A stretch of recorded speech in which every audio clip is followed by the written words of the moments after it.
Good afternoon. We're going to call the 2024 CRC meeting of April 15th, 2024 to order. We're going to ask Member Rishi if he'll give us the Pledge of Allegiance. I pledge allegiance to the flag of the United States of America and to the republic for which it stands, one nation, under God, indivisible, with liberty and justice for all. Okay, thank you. We're going to ask the clerk if he'll give us a roll call. Yes, thank you, Chair. Member Batchelor? Member Jackson? Here. Member De La Portilla? Here. Member Weinsberg? Here. Member Arias? Here. Member Callan? Member Baga? Here. Member Wynn? Here. Chair Hardage? Here. Vice Chair Shira? Member Grimmer? Here. Member O'Neill? Here. Member Staccardo? Present. Member Adamson Prophet? Here. Member Riley? You have a quorum. Okay, thank you. We have a quorum.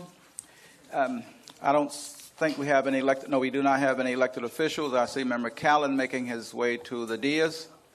We'll count Mr. Callan as present. Just a few notes from the chair. One, I really want to appreciate all the committees for getting us to the finish line. We're going to get there. We're scheduled to get there our first meeting in June, so I ask you to please govern yourselves accordingly. I've been working with staff over the last 2 or 3 weeks trying to coordinate with you a couple of additional meetings. So we have looked at the dates of May the 8th and May the 30th. So we have a meeting today, which is April the 29th, one May the 8th, one May the 30th, and there will be a meeting in June. What's the date of the one in June? Proposing, Chair, that the last meeting be on May 30th. May 30th. Okay, if I need to call an extra one, it will be in May, but I think we can wrap it up in June.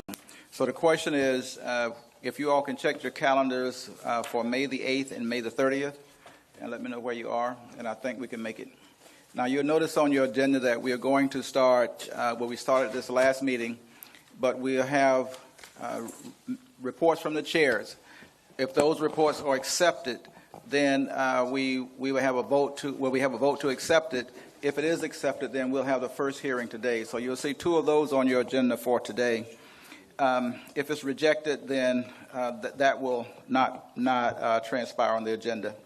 Any questions about the dates? Anyone have any serious conflicts with those dates? I'm sorry, Chair, could you say the dates again? The date would be May the 8th and May the 30th for 4 CRC meetings. What time on the 30th? Both will be at 6 o'clock. I'm unavailable the 8th, but I could be there the 30th. Which day? It's a Thursday, but the 8th is a Wednesday. I can do both at 6. Okay, I'm going to ask staff if they will query the board again and see if there's a better date. The issue is we're having trouble. We have to get a date that both meets the schedule of the members and also meets the availability of the chambers. So staff will work on those dates. We have one person that's not available, and then I see Member Riley is not here, and the vice chair is not here, and Mr. Batchelor is not here. Okay, so noted. Chair, Attorney?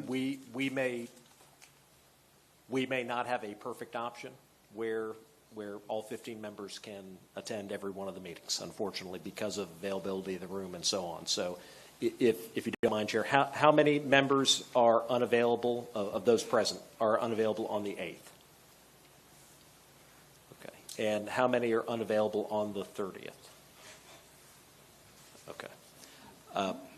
As I said, we may not be able to do any better than that given the limited availability. So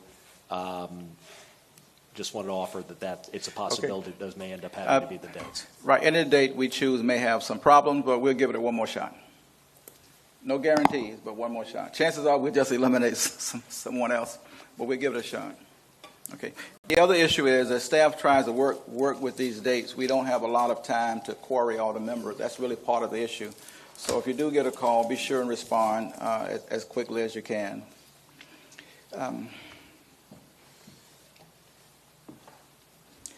Those are all the comments I have. We're going to open the floor for public comments. Remember, we will also have possible to have public hearings, so your issue could come up twice. If you would like to speak now, we would encourage the clerk, staff to call the cards that we do have. Thank you, Chair. So far, I have 2 cards. The first speaker is Mark Bender. If you'll Mr. please Bender. come to the podium and state your name and address for the record.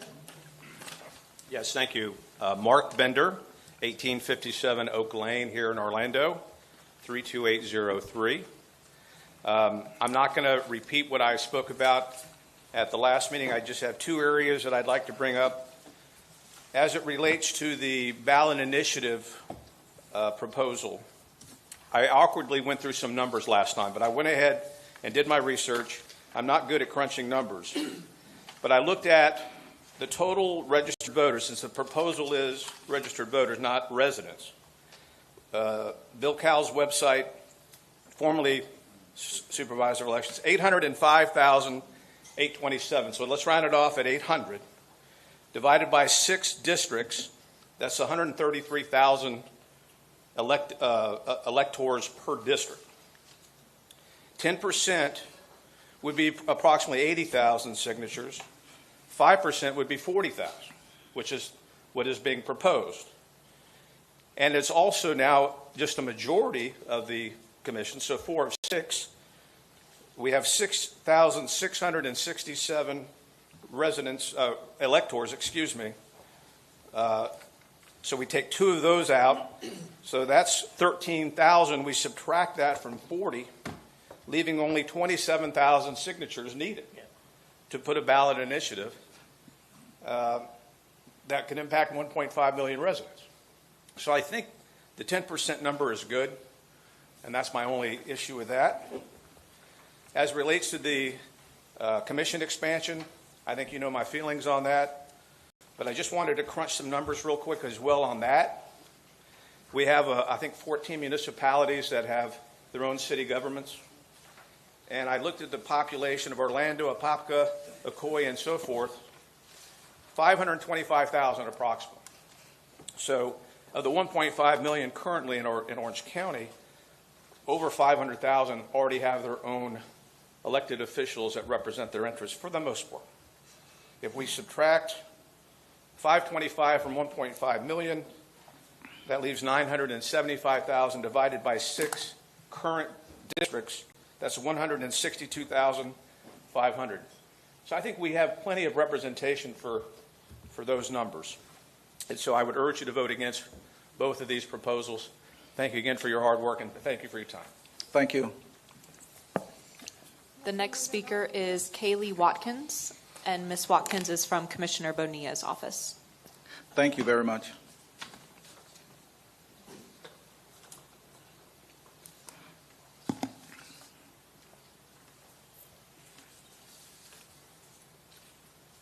Please, you can just tell us whose Name and office you're address? from and your name. Okay. I'm Kaylee Watkins with Commissioner Emily Bonilla's office. Address is 201 South Rossland Avenue. Thank you. Ladies and gentlemen of the Charter Review Commission, good evening. I'm here representing Commissioner Emily Bonilla of District 5. Commissioner Bonilla extends her deepest gratitude for your tireless dedication and exemplary work you continue to perform for our community. Commissioner Bonilla wishes to and an open invitation for dialogue. To date, aside from her appointees, only one member of this commission, Angel de la Portilla, has reached out directly to her to inquire about matters concerning our government structure.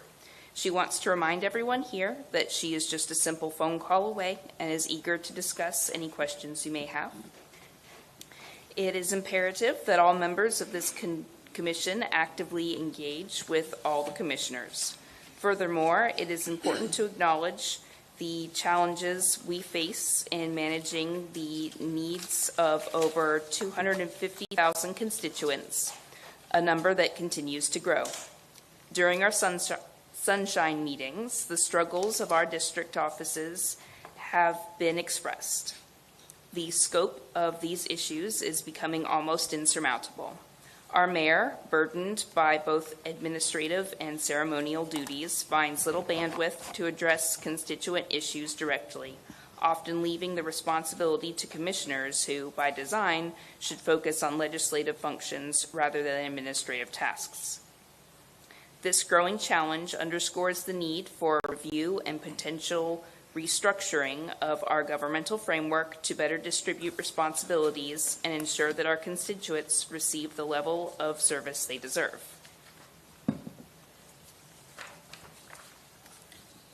Once again, Commissioner Bonilla thanks you for your dedication and urges you to reach out to her and your fellow commissioners to share your views, ask questions, and help shape the future of our government.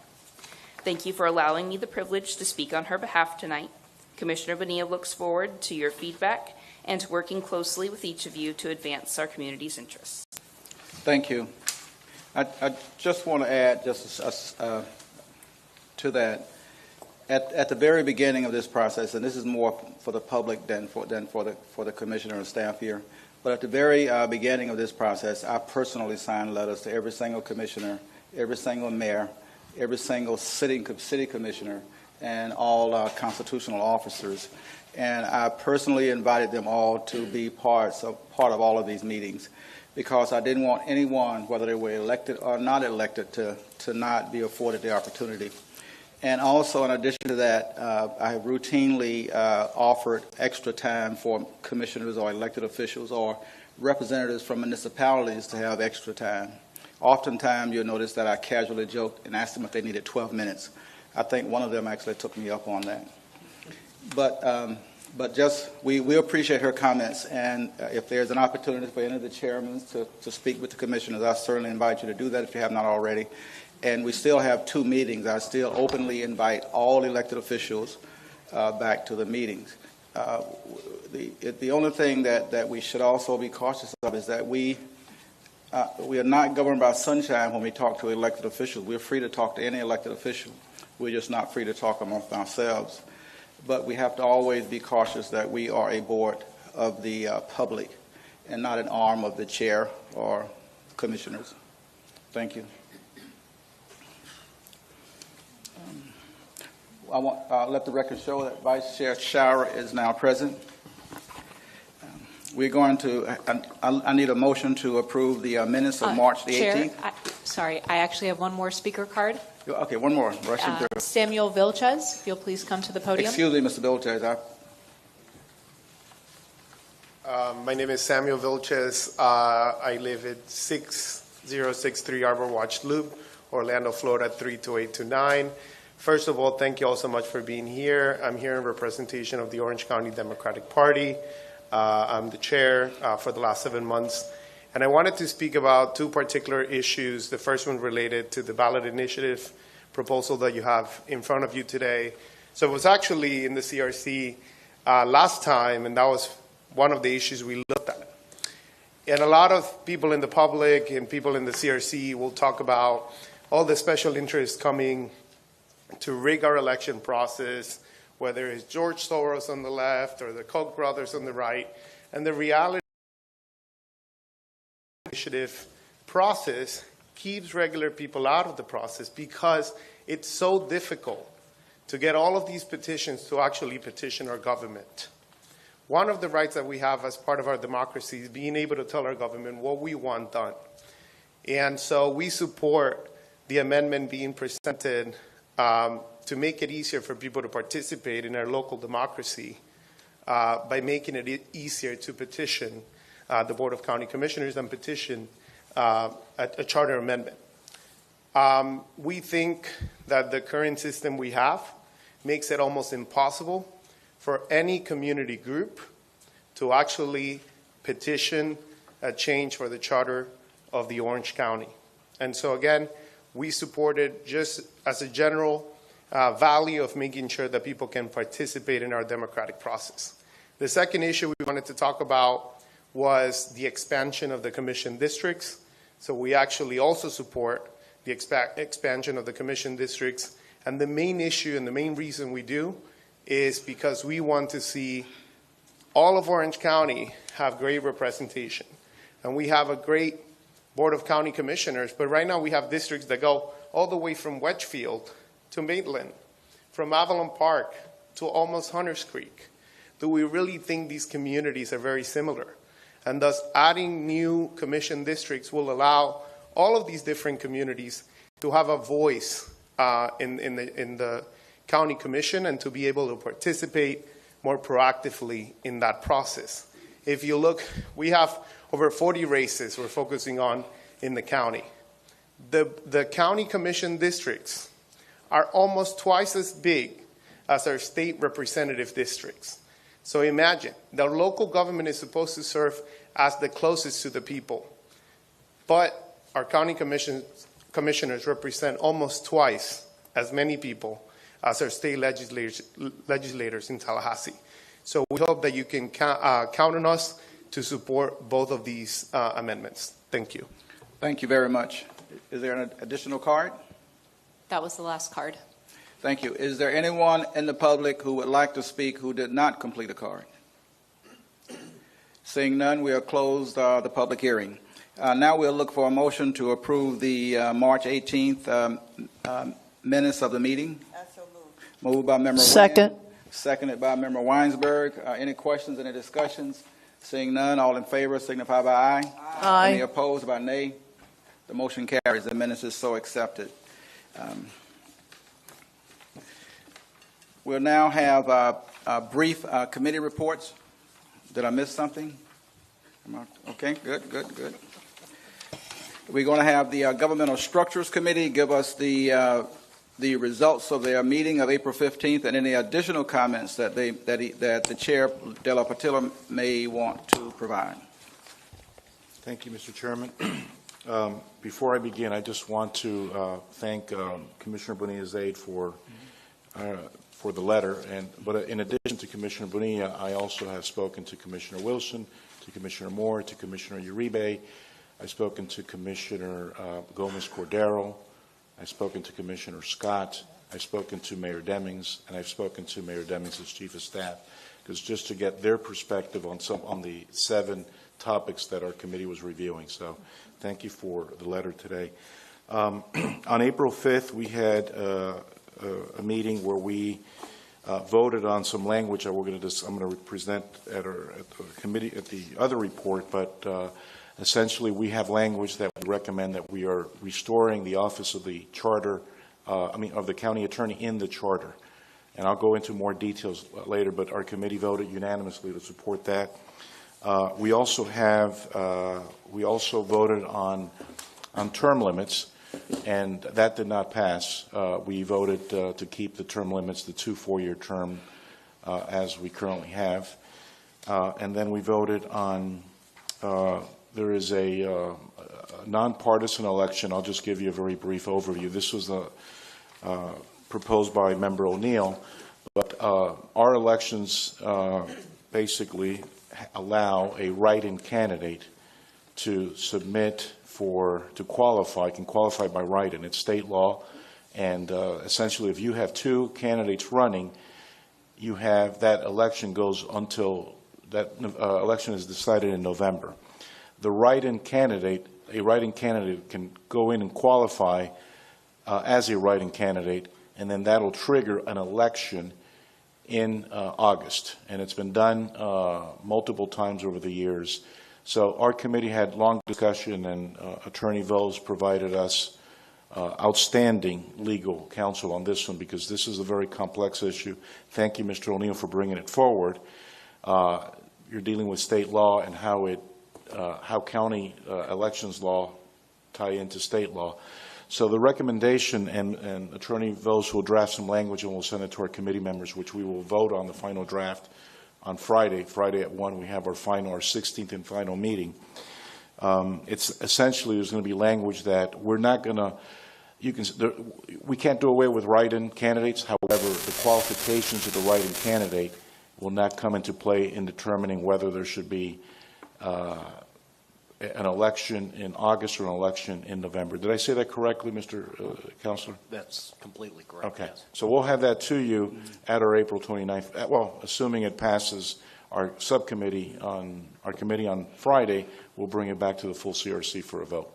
Thank you, Mr. Della Patilla. Now we'll have a brief report from our Sustainable Growth Committee. Member Grammer.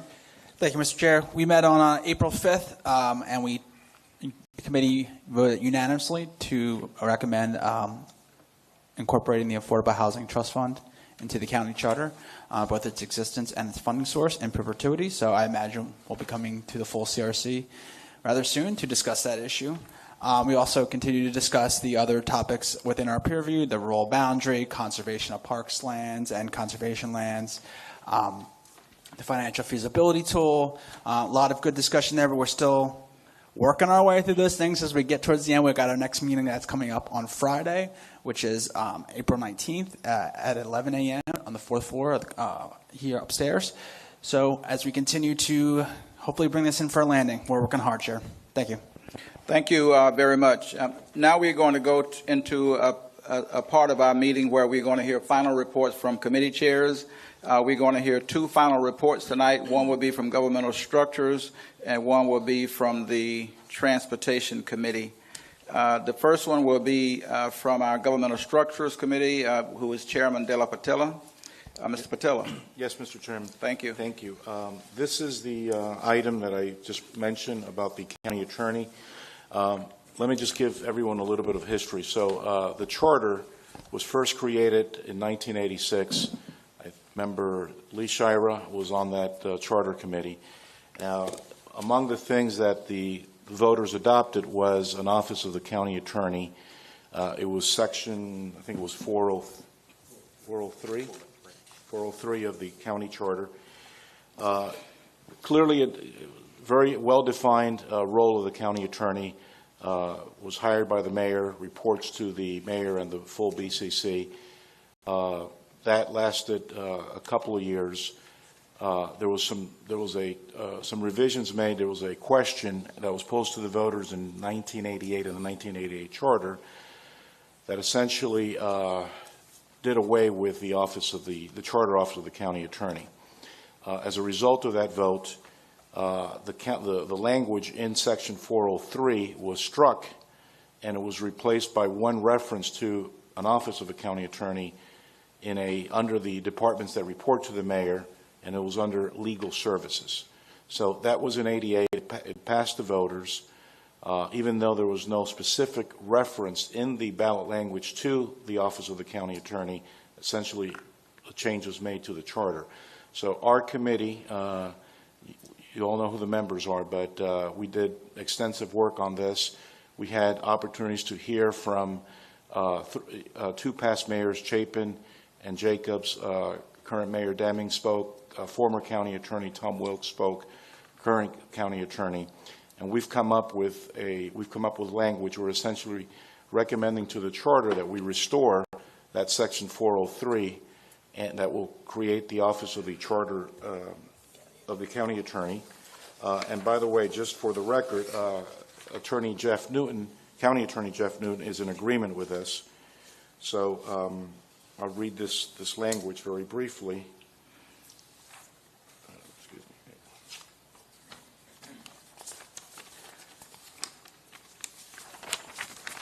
Essentially, the ballot language will say, amending the Orange County Charter to establish an office of the county attorney, who shall be the county's chief legal counsel, appointed by the county mayor and confirmed by a majority of the full county commission, and removed by either the county mayor or a majority of the full commission.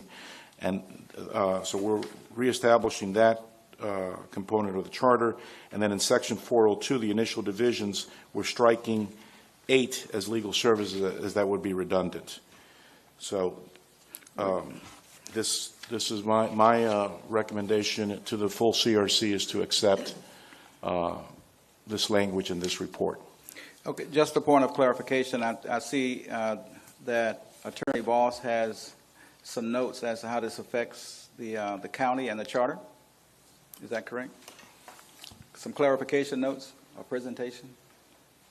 I don't have any presentation right now. The final report was put together at the direction of the committee by Chair De La Portilla and myself. So the final report lays out the legal implications of it. The one thing I would note, just to follow on to this, This is, in effect, a revival of that original Section 403 with a couple tweaks. One is kind of a set of stylistic tweaks to conform to the way the charter is written now. One is substantive to address the change in the form of government.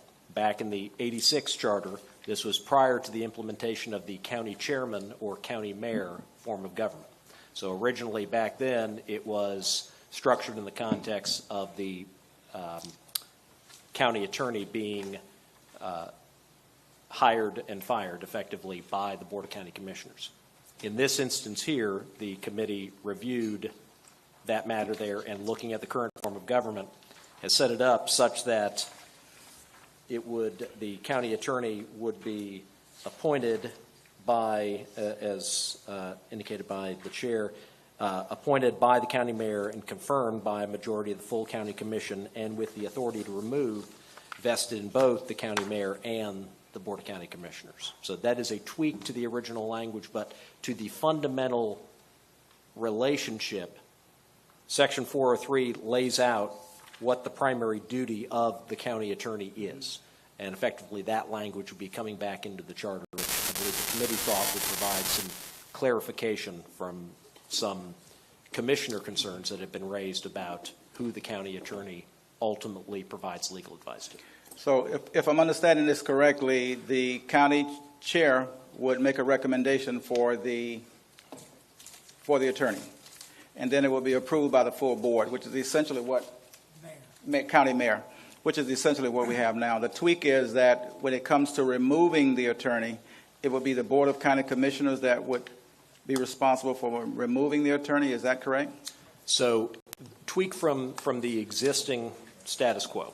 Currently, with the county attorney as a department head like any Yes.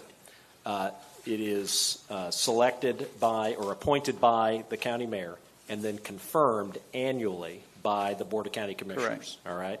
Which means, if you think through that, at any year period when confirmation time comes up, the Board of County Commissioners could choose to withhold that confirmation. Correct. All right? In this instance here, there's a meaningful tweak.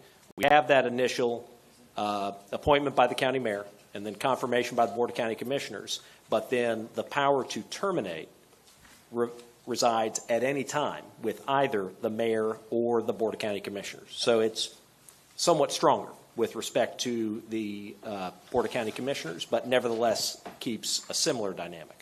Okay, that was my understanding, but I just need some clarifications on the mechanics of how that would actually work. Sure. Let's say we have any particular commissioner or the mayor could make a motion at a board, and if they get a majority of the votes, the county county attorney would be out. So yeah, it could arise in a removal could occur in one of two ways. Either the mayor alone could remove, all right, or a majority vote of the full Board of County Commissioners at a meeting could vote to remove.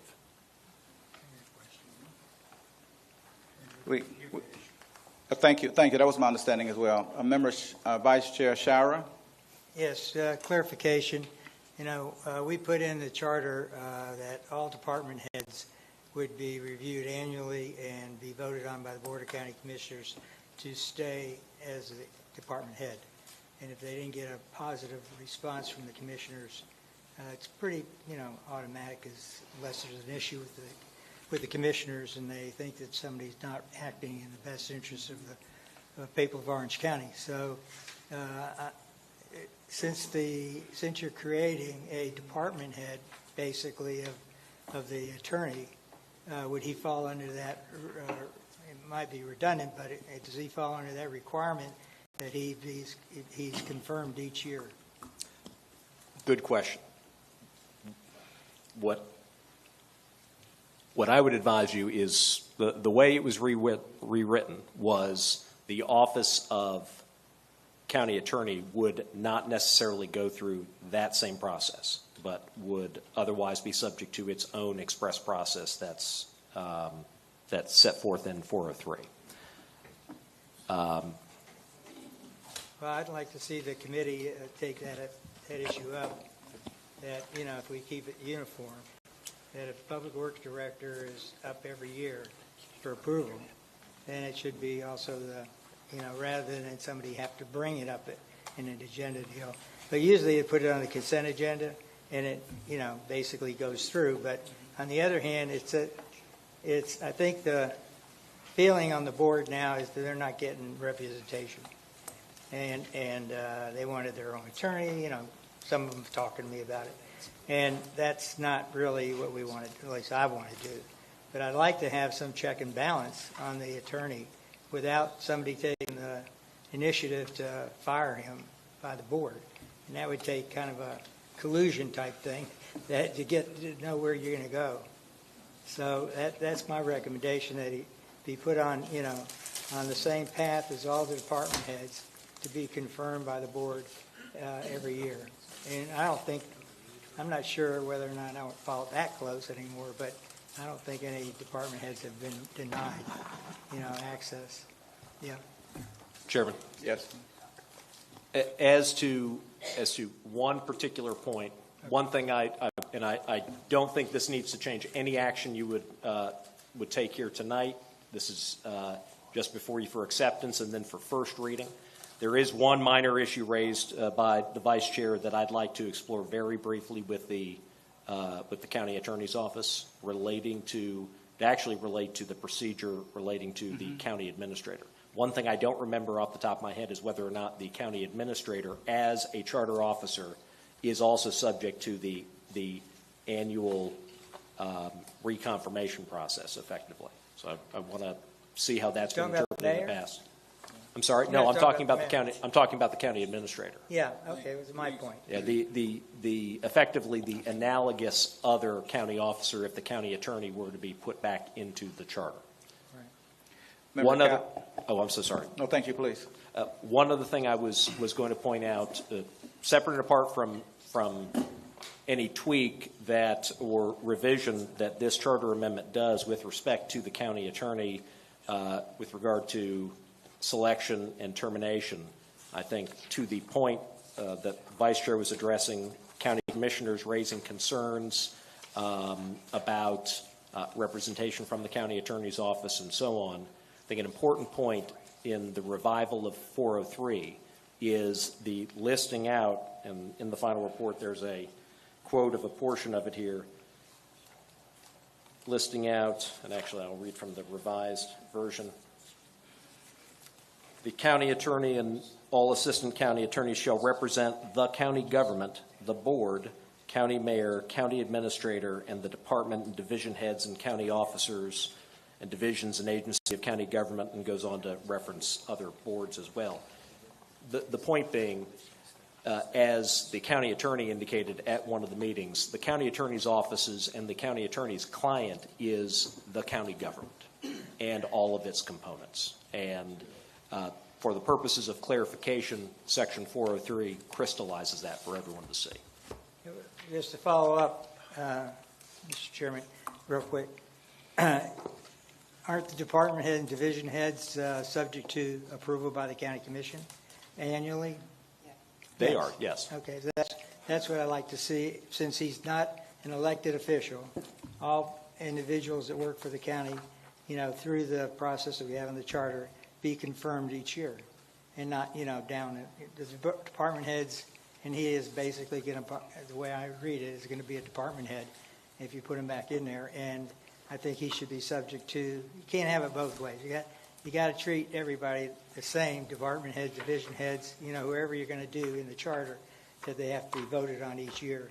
And I think that it's just, psychologically, more than anything else, it gives the commissioners the opportunity to express themselves without necessarily bringing an agenda item and having a big discussion about whether we should confirm the attorney or not. In this way, it would give them a check and a balance in terms of giving them give the county commissioners a feeling that they've got some control on an annual basis, not just when one commissioner brings it up and you have a big discussion about it. And to my answer I gave originally, that this language would obviate the annual reconfirmation. I want to roll back from that answer. That's the one thing I want to go and talk with the county attorney's office, what the read has been with respect to the county administrator. Because No problem. if we have similar language with respect to the county administrator, if it has been applied in the past to also apply to another appointed charter officer, then my original answer I mentioned a second ago is inaccurate. They would be subject to reappointment. But I can report back at the next meeting. I don't know that it would take any change in any action you might take today. Thank you. That was my exact concern as well. Member Callan. Lee, the purpose of this is really important because the section where legal services is listed is department heads that report to the administrator, not the board. And so we have the only we're the only county, I think, in the state of Florida where the county attorney is not in the charter. The county attorney was a charter officer in 1986. The ballot that happened in 1988 didn't contain any language to take the county attorney out of the charter, but for some reason it was codified to take the county attorney out of the charter, even though the ballot language made no reference to the county attorney. So the main part is just not some kind of a issue of who hires and fires, because ultimately that's an important issue, as you know, as a commissioner and all that. That's ultimately important. But what is important is that you make it back a charter officer, and you make it clear that he represents the county, or she represents the county, the board, and the administrator, and the attorney, and is subject to being removed by either the mayor, if the mayor doesn't particularly care for the attorney, or by a majority vote of the board. Every county attorney in the state of Florida walks every day into that office with a 3-2 vote or 4-3 vote they have to keep. And so we think that the commissioners have thought at times, because the charter is so poorly written on this point, there are moments when the county attorney can look at them and go, I don't represent you. I report to this administrator. I report to the mayor. That has happened. So what this is doing clarifies that the attorney reports to but not just the mayor, not just the administrator, but also to the board. Well, that's my point, that it gives the county commission and the opportunity psychologically to remove them. They can't make the argument that we're not getting represented. He's representing the mayor, not us. And therefore, every year they have an opportunity to, question the actions of the attorney, or bring it up. But what you're saying, though, that would have to be at that one moment annually when his contract is up. This time the board. No, not when the I want to. The board can. In the past, we've not allowed crosstalk. We should allow it, Tom, I think. The chairman saying, vice chair saying we should allow it, but I'm afraid if we start doing that we will be here forever. Well, So if you have a particular question, you get to respond. Yeah, I could respond to him. But to go back and forth would be kind of hard. Your point, and then we'll give vice chair a I chance to respond. I think we're all pretty much on the committee. We all were happy with the language that Angel kind of navigated in a very appropriate way. And I think that it hits all the points even the points you've been raising, Lee, too, as well. And I think it makes the county attorney and makes the county government better, and makes it clear that the county attorney reports to the board as well. Thank you. And I see Member Staccato, but Vice Chair Shower.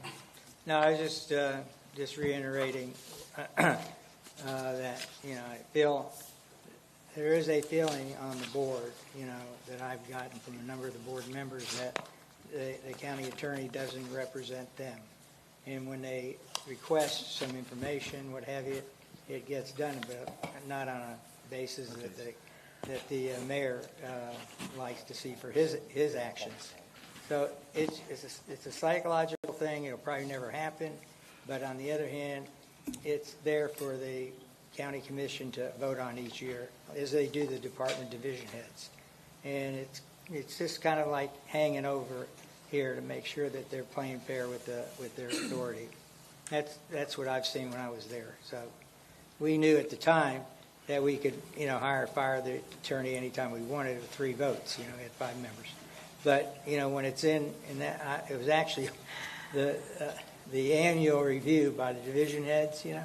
Was my motion and my insistence, because I felt that the the employees, they get so bureaucratic that they think, a lot of times they don't think they can be disciplined or, got to. They're bureaucrats and they kind of run the show. And, you don't like it, you can fire me. But on the other hand, when you got something in there that each year they've got to go in front of they don't physically go in front. It's usually on a consent agenda. And, at that point in time, the mayor can keep them off the agenda, or, some commissioner can bring it up saying, I think that was the biggest problem with it. They wanted their own mayor, they wanted their own attorney. Like I think in Jacksonville, they got their own attorney for the commissioners versus the mayor. I mean, they got 26 people, that kind of thing. But I don't think we're going there for sure. But on the other hand, it's just, it's the old check and balance. That's all it is. It's not really something to be taken in light of the fact that we're going to have discussion and have them come up in front of the commissioners and justify their job. No, that's not it. It's a consent agenda, and the chairman, mayor would recommend and put it in the agenda. And that's it. I've had a couple of the division staff that mention the fact that they're here for 1 year, and it's subject to the commissioners. So they respond to the commissioners. That's what the existing commissioners want. They want division head and attorney to respond to them, but they don't get it in a manner that they're comfortable with. Okay. I mean, you might have seen something else going on up there, but that's what I get. Thank you. I see two names. Is it Weinsberg or Member Weinsberg? He's first and then I. Okay, go ahead. Ms. De La Portella, and then Ms. Weinsberg, and then I see you, but you actually number 3. Oh, am I? Okay. Thank you, Mr. Chairman. Just to answer some of these comments made by Member Shira, as you know, our committee has spent a great deal of time reviewing this. We've had 16 meetings. By contrast, the Charter Committee back in 1988 that recommended the changes that led us to not having a county attorney met 3 times. And I went back and I reviewed all this stuff. So we've got, as Member Callan mentioned, there's 19 charter counties in Florida. They all have a county attorney in the charter. We do not, right? You go up, you walk into this office, into the clerk, and you walk into the receptionist, ask, where's the legal services department? They may not be able to tell you where it is, because it's really the county attorney's office, but it's not defined in the charter. The important thing is that the example that I used when Attorney Newton came to our meeting was actually the flip side. This is actually being done to protect the office of the county attorney, because the way the charter is written today, a mayor can walk in there and fire the county attorney, fire the assistant county attorney, and then go to the county administrator and say, everybody that's in the county attorney's office, reassign them. Put one in public works, put one in parks, do away with the office. And then he can walk across the street or drive somewhere and find a law office, say, would you represent us? I can hire you, okay? I want your law office to provide legal services for Orange County. That can happen. So what we're doing, what our committee has studied, and by the way, we've got the support of County Attorney Newton on this. He came to our meetings, and then he's been in touch with Attorney Velos on the final draft of the language.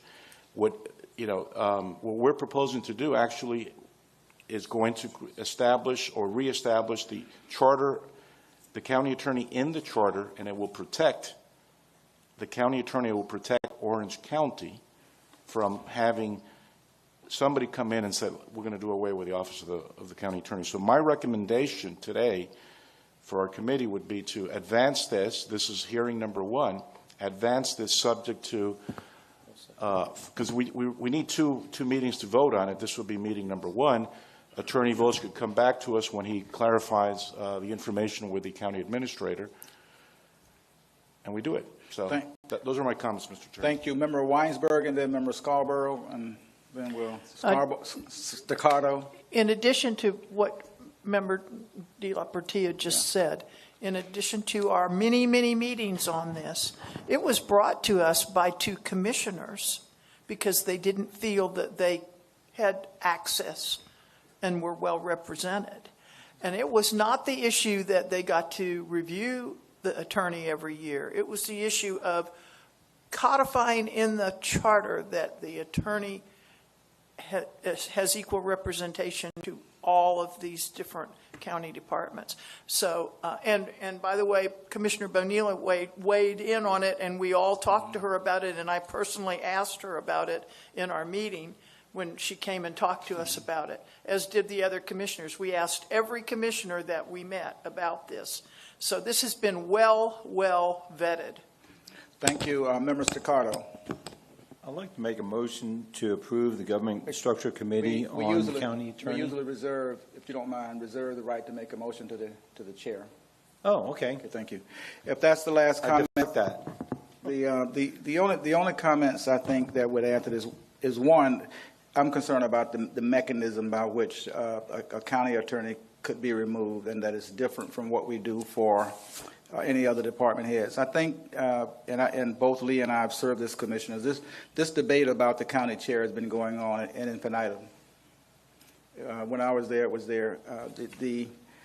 The common sense rule that we use with any decisions like this is you can't have two masters. It just creates a monster. So the county chair either represents the board or the mayor, but representing both, I think, needs a little bit of tweaking as to how that actually happens, because commissioners and department heads are acting oftentimes in confidence. And for a mayor, I'm trying to think of how this really works in practice. So if the attorney is representing both the mayor and the board, and the attorney talks to a commissioner in confidence, and then the mayor asks about that same information, what position does that put the attorney in? I'm not saying, I support the idea. Commissioners are correct that they don't have adequate access to legal advice, and they're making decisions that require legal advice. So they're correct in that, but I'm just not sure about the mechanics of how this works.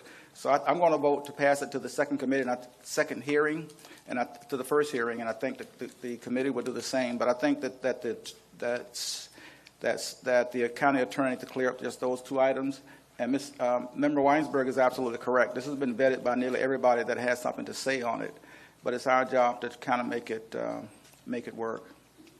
So I appreciate the work that you've done. If the chair wants to make a motion now at this point.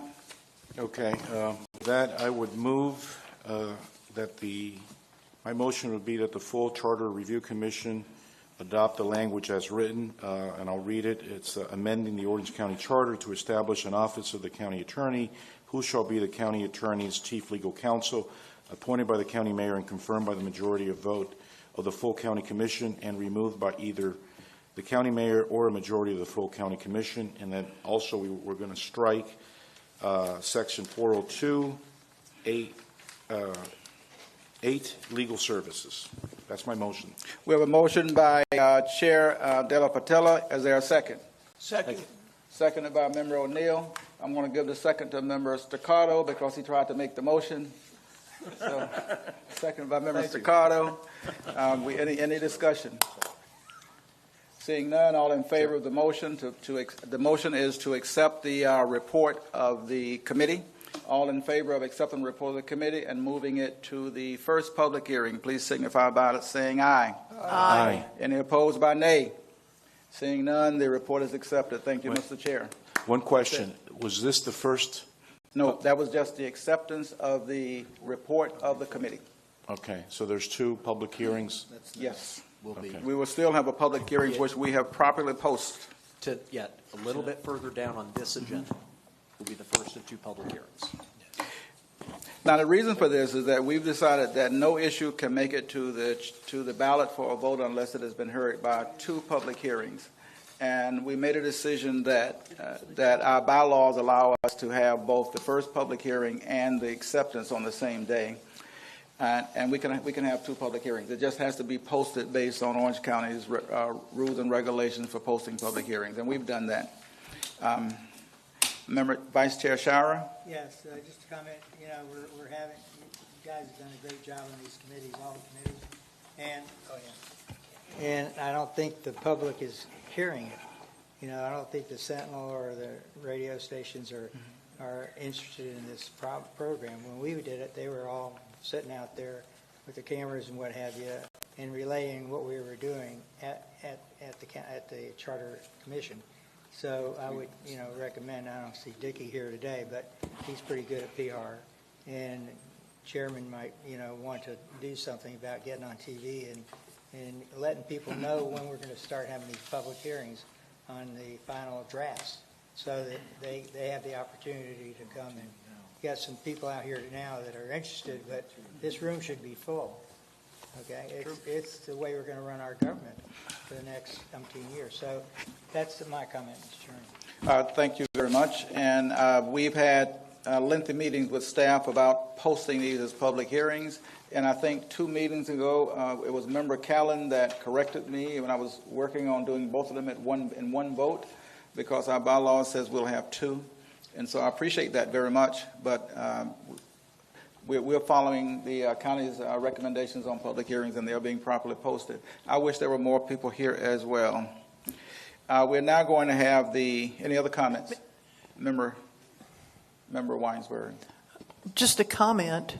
We get pretty boisterous and active crowds to all of our committee meetings. That's correct. The committee meetings are where the public come and feel comfortable about interacting. So I can understand them not being here tonight. Most of them watch it on television. And I have a lot of interaction out in the community about, I didn't think anybody watched Orange TV, but they do. They do. So, and I think we are getting emails and phone calls. We're going to now have a report from our Transportation Committee, and I'll just add that we had 2 really tough committees. The Transportation Committee is one, and then the committee that discussed the public bank was another. These were committees that are working on making new ground.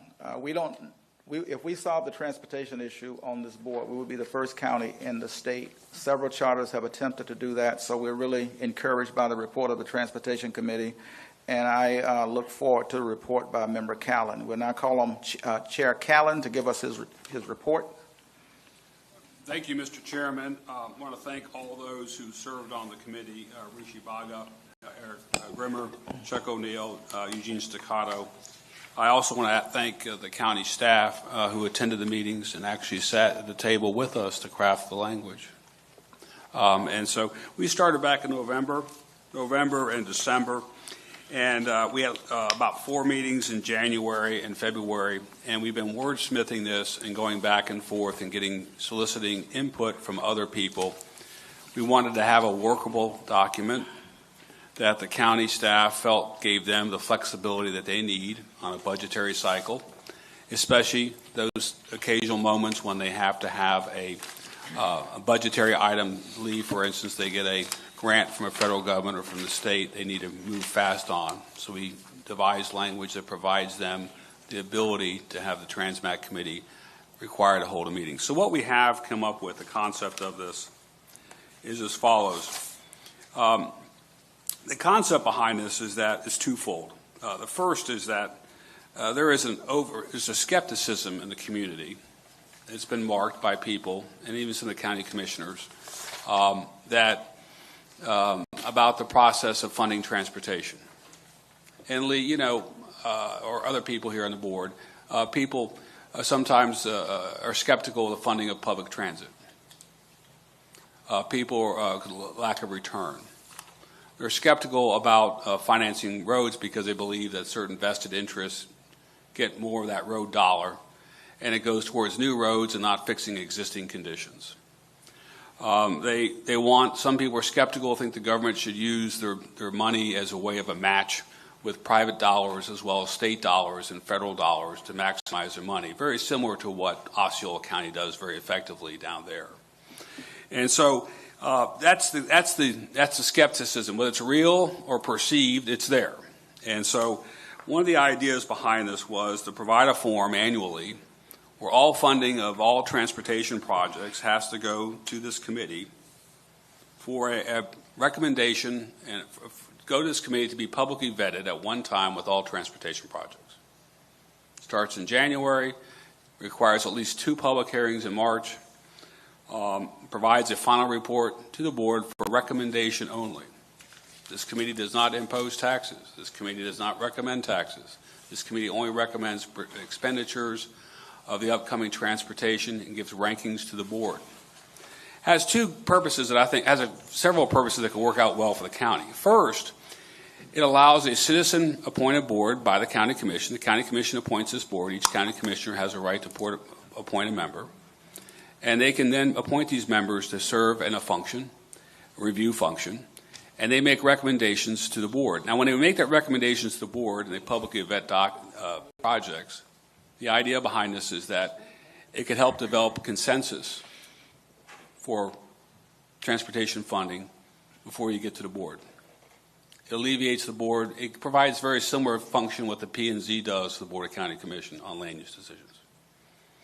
And so that's kind of the one idea behind it. The second part is the Homer Hartage addendum to this was to have a board where one of its focuses on part of the year is look at new innovative transportation technologies emerging, because it's happening quickly. You know, you're talking about that new roadway that's going to go out to Claremont that's going to have some kind of magnet field that generates, recharges cell phones on the road. There's other wireless, there's other, driverless cars that are coming that are elsewhere. And so there's other, advances that are coming, so this board would be helpful for that way, and he saw. So the main purpose is to have this procedure in place that any expenditure has to go on transportation for the upcoming budget must first go to Transmac just to be reviewed publicly in an open setting. I think it'll address what some people think, whether it's right or wrong, on that the process is co-opted by special interests, which I don't think it is, but people do think that, and they don't vote for it. It also could be where people then finally learn what the importance is and the efficiency of the LINKS program is. Funding for $3 a ride, getting someone to work when there's no cars, and the need for public transit when people,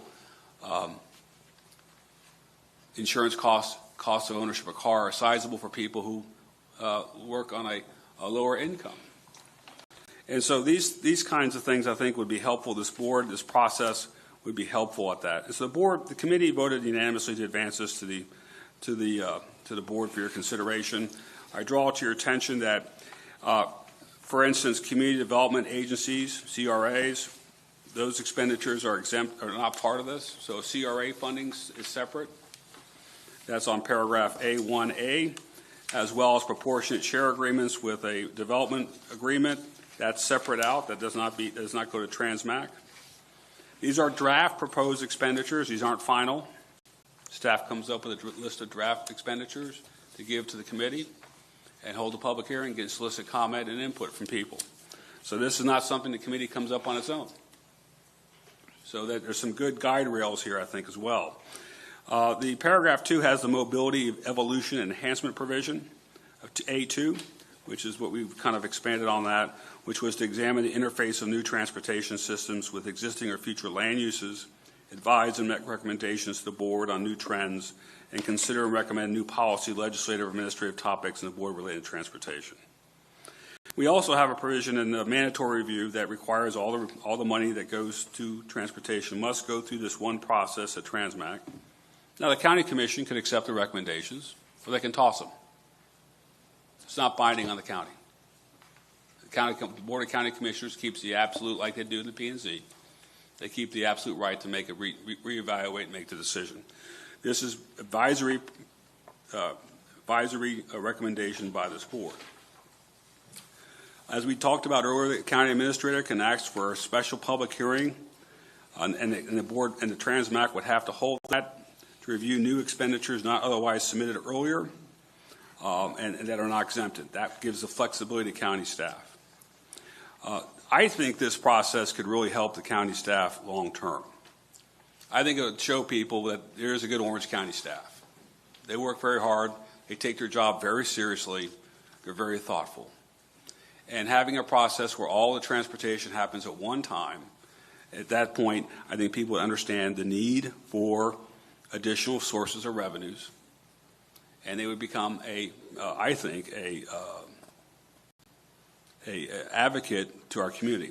Membership, composition, 7 members, not elected officials.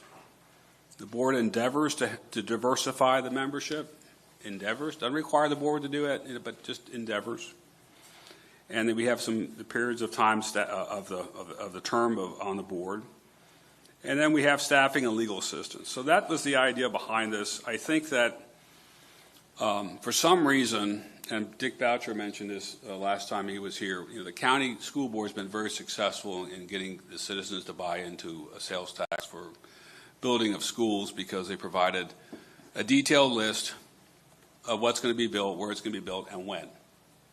Seminole County has done it twice, and also with schools and transportation, where they made a list of roads to be built, what years they were going to be built, and how.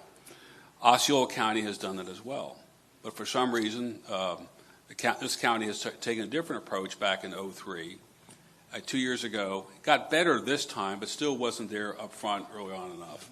So I think the idea behind this TransMAC committee would have a forum where the citizens could see yearly where their monies are being spent on transportation, and hopefully they'll recognize there's not enough money being spent on transportation, and the citizens should decide to self-tax them and see where the future goes with this.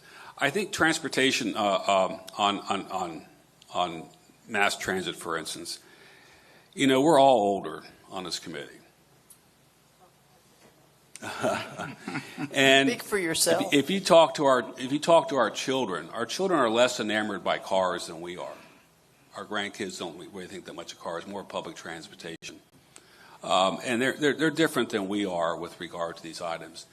And what you're finding out too is that if you don't have a good mass transit system, it's hard to attract good quality young talent to come live in your community because they can't get around. They're going to go to alternative cities where they have a better public transportation system to get around.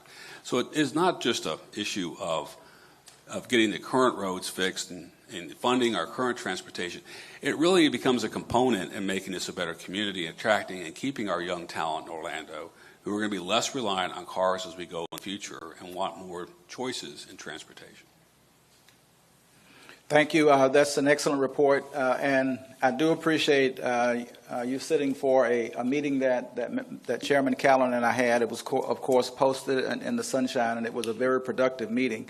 I want to say we had 3 meetings trying to shape the direction of this committee, and it really did pay off. And he's correct. You would think I would have had a better hand at fixing transportation. I've served on all the committees in Orange County relating to transportation. I've served on Metro Plan, Planning and Zoning, Links. It used to be called the Central Florida Regional Planning Council. I guess they still have that. Board of Zoning Adjustments. On Links, I will take credit for a $27 million increase in their budget, which was the largest single increase in the history of Links. And we did that because they were running on average 24 minutes behind, and that was unacceptable. So what has led to this committee is a concern by citizens that the county is not doing enough to fix transportation. And what led to me making a recommendation for an innovation component to this is because I'm a firm believer that the transportation system we have today will not be this adequate transportation 20 years or 30 years or 40 years into the future. Transportation is changing almost by the moment. And I was mostly driven by one presentation or 2 presentations that came before this board. There were innovative transportation issues that this board actually referred back to the county for further review because they were beyond the scope of the Charter Review Commission. So these are things that are happening. Whether we like it or not, nobody will be driving cars 25 years from now. It's just not going to be. It's not going to happen. And I'm not sure that we can expand I-4 anymore without taking out some high-rise buildings. It's just not going to happen. So the question is, what are we going to do? One of the most, I thought, horrific ideas that we came up with during my time on the board, and is still going around, is to make more double-decker I-4s. They're still discussing that. And they're almost there.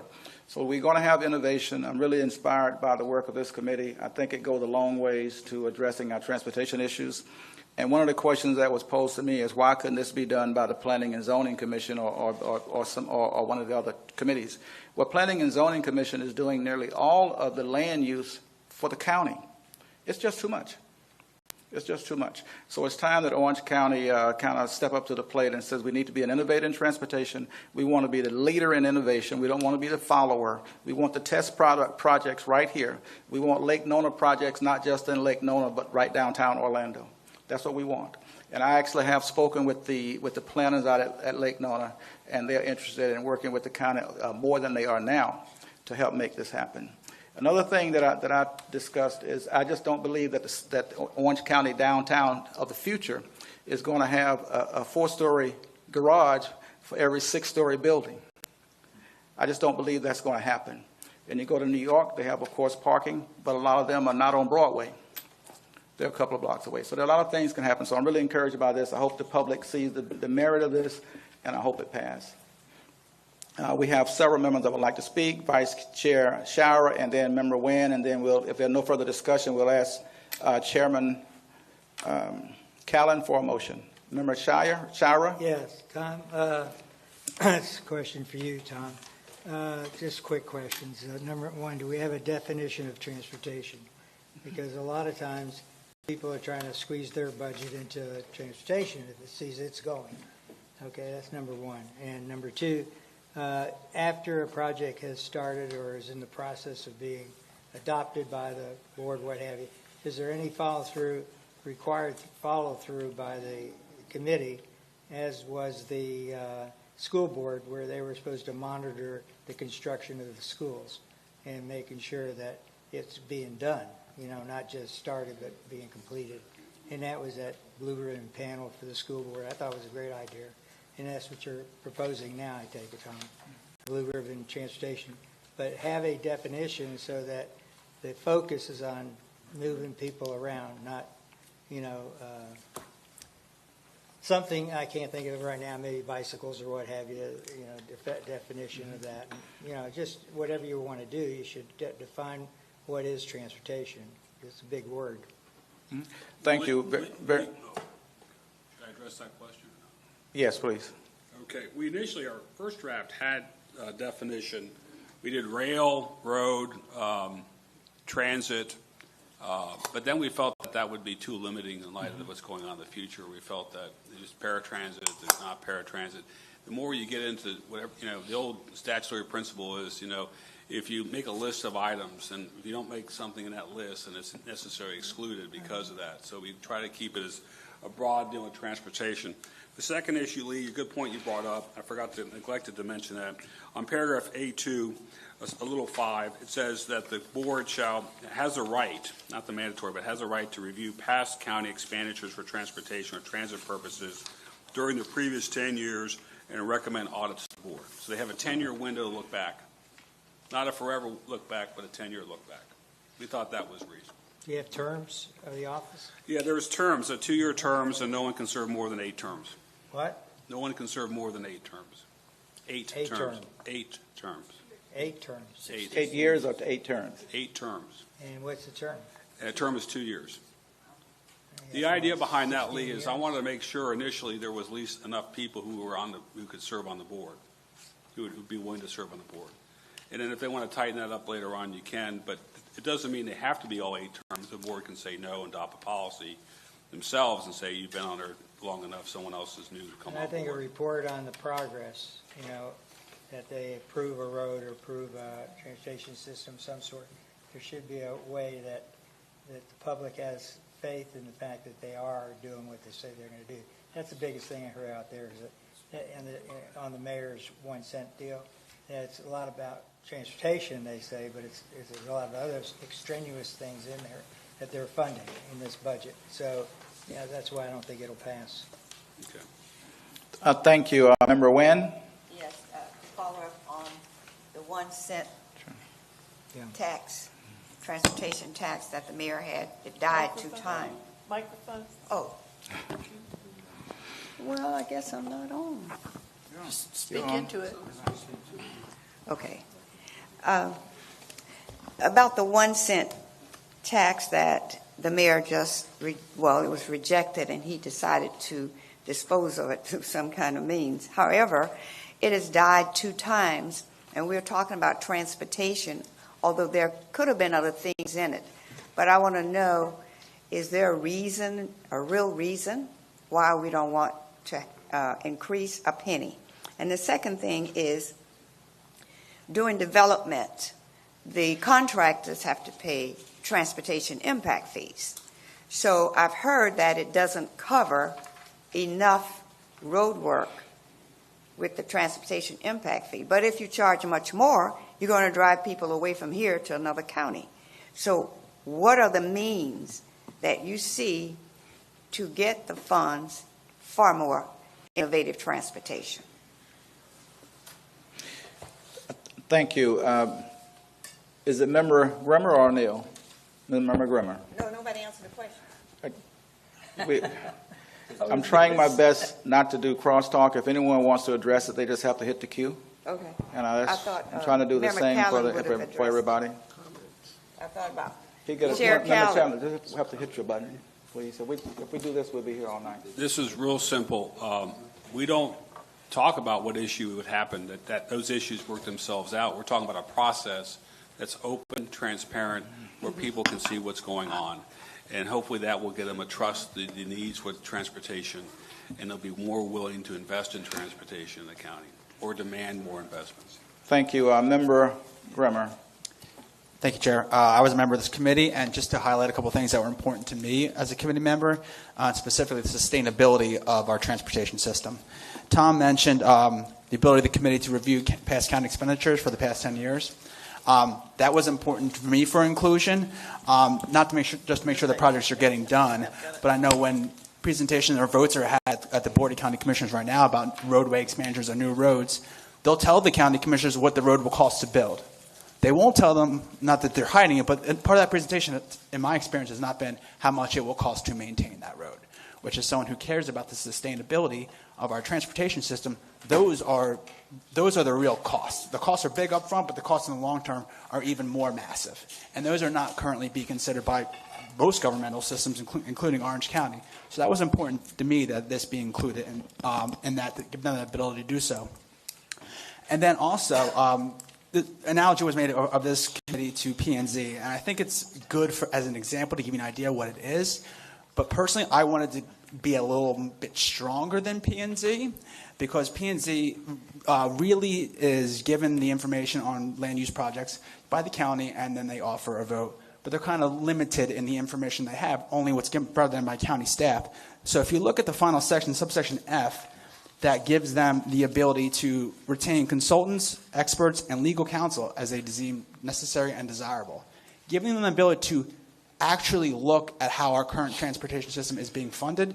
And if you're looking at past expenditures, which probably county staff might not have the capacity to do so, this would give this committee the ability to retain experts and say, how we're doing things, how is it costing the county, how efficient and effective it is at moving our citizens through the transportation system, and how can we move towards a future for a more efficient and sustainable Orange County. So that was really important to me, that they have the ability to take a deep dive and look at our transportation system and be given more authority to do so than maybe the P&Z does have right now. Thank you. Member Bagley. Thank you so much, Chair. I also had the honor of serving on this particular committee, and so I just wanted to really point out why I've been in support of this proposal and why I was thankful to be part of crafting it. Fundamentally, I think what it comes down to is transportation needs transparency. And I think that this is an avenue by which we can make sure that the citizens of Orange County feel that there is transparency and that they have a voice on these things. I was very thankful, and I see that there are members here of the county staff who work on these issues every day. I'm very thankful that we had their input throughout a lot of this process. And so I think we wanted to make sure that as we formulated this, we were helping them, perhaps creating a check and balance when necessary, but at the same time not being a roadblock, and making sure that that we created exceptions and for example, developer shares, as was discussed by Member Wynn, that we created important exceptions that would not impede the development of transportation when it became necessary. And so I think we've built a lot of that into this process. And I think, the last thing that was very important to me, it was great to hear Member Grimmer discuss this, certainly Member Callan, but also that look back is very important to me, right? I think for far too many people, and this is something I've heard from time and time again, when even just at public meetings, when there's a commissioner there and citizens come up and voice their concerns to the commissioner, they discuss how they feel like they have no transparency whatsoever as to why this road wasn't actually built, or I thought you said you were going to build this road or that road. So this is another avenue by which we can give the citizens of Orange County a way to look back, and where we can do some analysis, or this committee rather can do some analysis and see, was the money well spent? I think once we give that information to the citizens, they will feel more comfortable about where transportation is going in this county in the future. Thank you. We're going to call for a vote. I just want to add that the Planning and Zoning Commission sees a lot more information than just what the county provides. Actually, most of the information they see comes from outside the county. Yeah, it comes from, well, I don't want to get into where it comes from, but the majority of the information they get comes from outside. But the issue is transportation is too big of a bite to add to the Planning and Zoning Commission. So we've cleared the podium. I see a couple of hands raised. We're going to ask Member Chairman Callan if he'd like to make a motion, and then we have discussion. We won't forget. Is there a motion, Member Callan? Yes, Mr. Chairman, motion that this committee accept the report of the Transportation Committee and move this item on to the first reading. Second by the chair. Thank you. Any discussion? Just a question. Member Weinsberg, Member Della Patella. First of all, I want to commend the work of Chair Callan and the fellow committee members on this important committee. The makeup of the board, as I read here, it's 7 members, all appointed by the Board of County Commissioners. Are there any, and I see the letter from county staff, are the cities going to be represented at all in this committee, the municipalities? They could be. They could be. They could be. It's not specified in the ordinance to have X number of members be residents of a municipality, but it could be. We didn't want to get too specific with the board on that point. Again, I think that would be a nice, that's a policy that can be left to the Board of County Commissioners, how they want to fund this, how they want to populate this board. Okay, thank you. Any other discussion? Seeing none, we'll ask for a vote on the main motion. All in favor of accepting the report of the Transportation Committee signify by aye. Aye. Any opposed by nay? Seeing none, the motion carries. The report is accepted. Thank you very much. Thank you. Good job. All right. Let's see where we are. Okay, we are going to move into the public hearings. I'm going to recommend that we not do a formal break, but if anyone would like to take a break from the board, they can surely feel free. If you, no, we accepted the report of committees. Did I miss something? No, I'm solid. I'm good. We're going to keep on going. It's not on the agenda.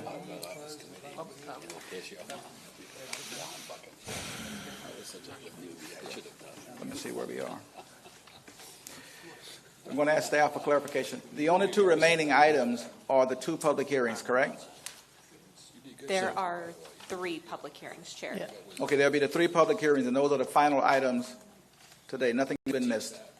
No, not so far. Okay. It'll be the 3 public hearings, Chair, and then you'll have member comments at the end of the agenda. Okay, thanks. I think just procedurally and what Vice Chair Shower and I were just discussing is that officially we should really close the public hearing, close the regular meeting, and open the public hearing phase of this. Is that appropriate?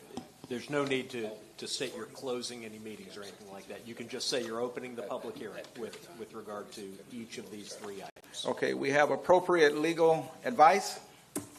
So now we'll open the public hearing segment of our meeting, and we have 3 public hearings. Any questions, any discussions?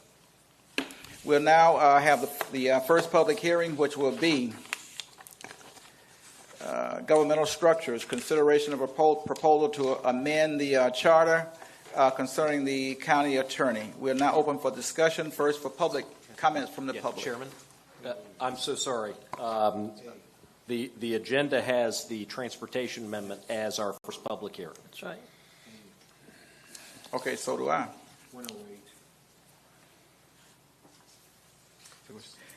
Okay, I stand corrected. The first public hearing will be transportation, and we'll open the floor for public comments. Do we have any cards, any speakers? We have one, I see. Any other cards? I do not have any cards specific to this item, Chair. Is there anyone else in the public who would like to speak on the issue concerning the Transportation Committee? See one. Would you like to complete a card and let the... He's got it up there. He's got both. Ed Williams, representing the city of Winter Garden, 300 West Plant Street, Winter Garden, Florida. Mr. Chairman, Vice Chairman, Commissioners, I would strongly suggest that if you do such a committee, that you have at least 25 people on it. People from all areas throughout the city. I think Angel stole my comment. Are the cities going to be represented? The county road system is county roads, city roads, state roads, all going through different jurisdictions throughout the whole county. County funds many road projects in Winter Garden. Winter Garden contributes to many road or transportation projects throughout the county. We supply money for maintenance of the train system. We don't get much benefit for it, but we see the value of it to the overall community. So if you're going to do it, seriously consider something like 25 people from all areas that have input into that. If you have 7 people, they're human. They each have one road that annoys them or one project that they really want, and that's what they're going to be pushing for. Let's get a perspective of the whole community on transportation. And as far as Dottie's question, every day or a couple times a week anyways, in reading the Sentinel, which I still do for some reason, I don't know. Me too. The letters to the editor say plainly what the issue is. When you open up the tourist tax money for transportation improvements, we'll support a tax of a penny. We'll support other funding concepts. But until you open that up, we're even seeing signs again saying stop toll roads. People are so fed up that that money is not available to help solve the problems created by the tourists. And God love them, you know, that's why we're all here, and that's why we're growing for the last 50 years the way we grow. You got to get some of that money for roads. We are so far behind in road infrastructure, and the costs have gotten so high that you're not going to ever catch up. You're not even going to get close. Small road in Winter Garden, 1.5 miles long, Dillard Street. Many of you are probably familiar with it. Leads from 50 up to downtown. Putting some turn lanes in and a roundabout went from $8 million to $34 million. Just in construction costs. We're not doing the project right now. So while they have roads that are feasible and they have an amount of money to do them, they can't do half the projects they have because of the increase in the construction costs, let alone any other issue. But as long as the county and the cities and everyone don't go to the legislature and ask to open up that large pot of money that everybody wants, people are not going to support a tax, they're not going to support toll roads, they're not going to support anything. But if you're going to push them to have input, you better get a much bigger committee, and I would suggest something on the size of 25 people, because you could get every area represented under that kind of program. And we'll see if it works. Thank you for those comments. Yes. Mr. Chairman, could I ask Mr. Williams a question? Yes, sir. Mr. Williams, if, there's 15 of us on this committee called the Charter Review Committee. If we were to increase it from 7 to 15, would that be an idea you'd be acceptable with? The reason I say no is there's how many municipalities in the county? 11, 13, if we count Disney. That's just the cities. They're all going to want to have representation. You have distinct communities around the county in the unincorporated areas that you could fill up another 12 very easily. You could easily pick out 25 usable units around the whole state. But where would they meet these 25 people? We can find any of the cities that make a room available for that committee, I guarantee you. Okay, thank you, Mr. Williams. Just, thank you. Thank you. We have one other card.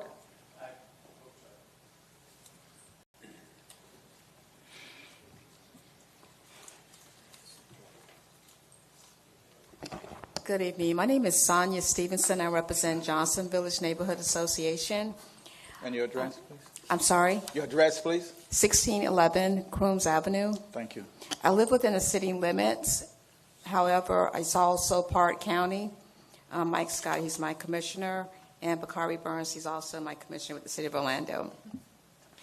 I support the increase in tax for transportation. However, I also share the fact that a lot of the citizens, they're not interested in the increase because of transparency. A lot of times the money is earmarked for a certain agenda. However, when the money is earmarked, the project never gets done. And that's why a lot of people are on the fence as far as wanting to increase the tax. Also, because the transportation bill has basically fallen apart, my neighborhood is being impacted. We're being told that now, since that no longer is, passed, we're going to have to pay infrastructure taxes now. And a lot of people in my community, they're elderly. And, it's unfortunate that we're going to have to, pay more money in taxes just because the transportation bill has fallen apart. And that's pretty much all I had to say. But, it's unfortunate. But that's why a lot of people are on the fence as far as wanting to increase tax, because money is it's earmarked for one thing, but then that project never gets done. Thank you. Well, thank you for those comments. Anyone else in the public that would like to speak?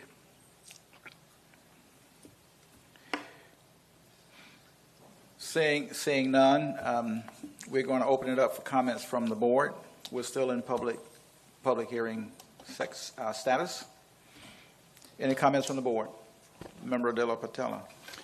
I would repeat what I said earlier. I think it's important to have the municipalities engaged in this conversation. I think that what Mr. Williams said is true. There's, in fact, this idea was originated by a comment made by a city commissioner when we were at Wekiva High School from Ocoee. Ocoee has, they're going through annexations, and they have Ocoee-Apopka Road.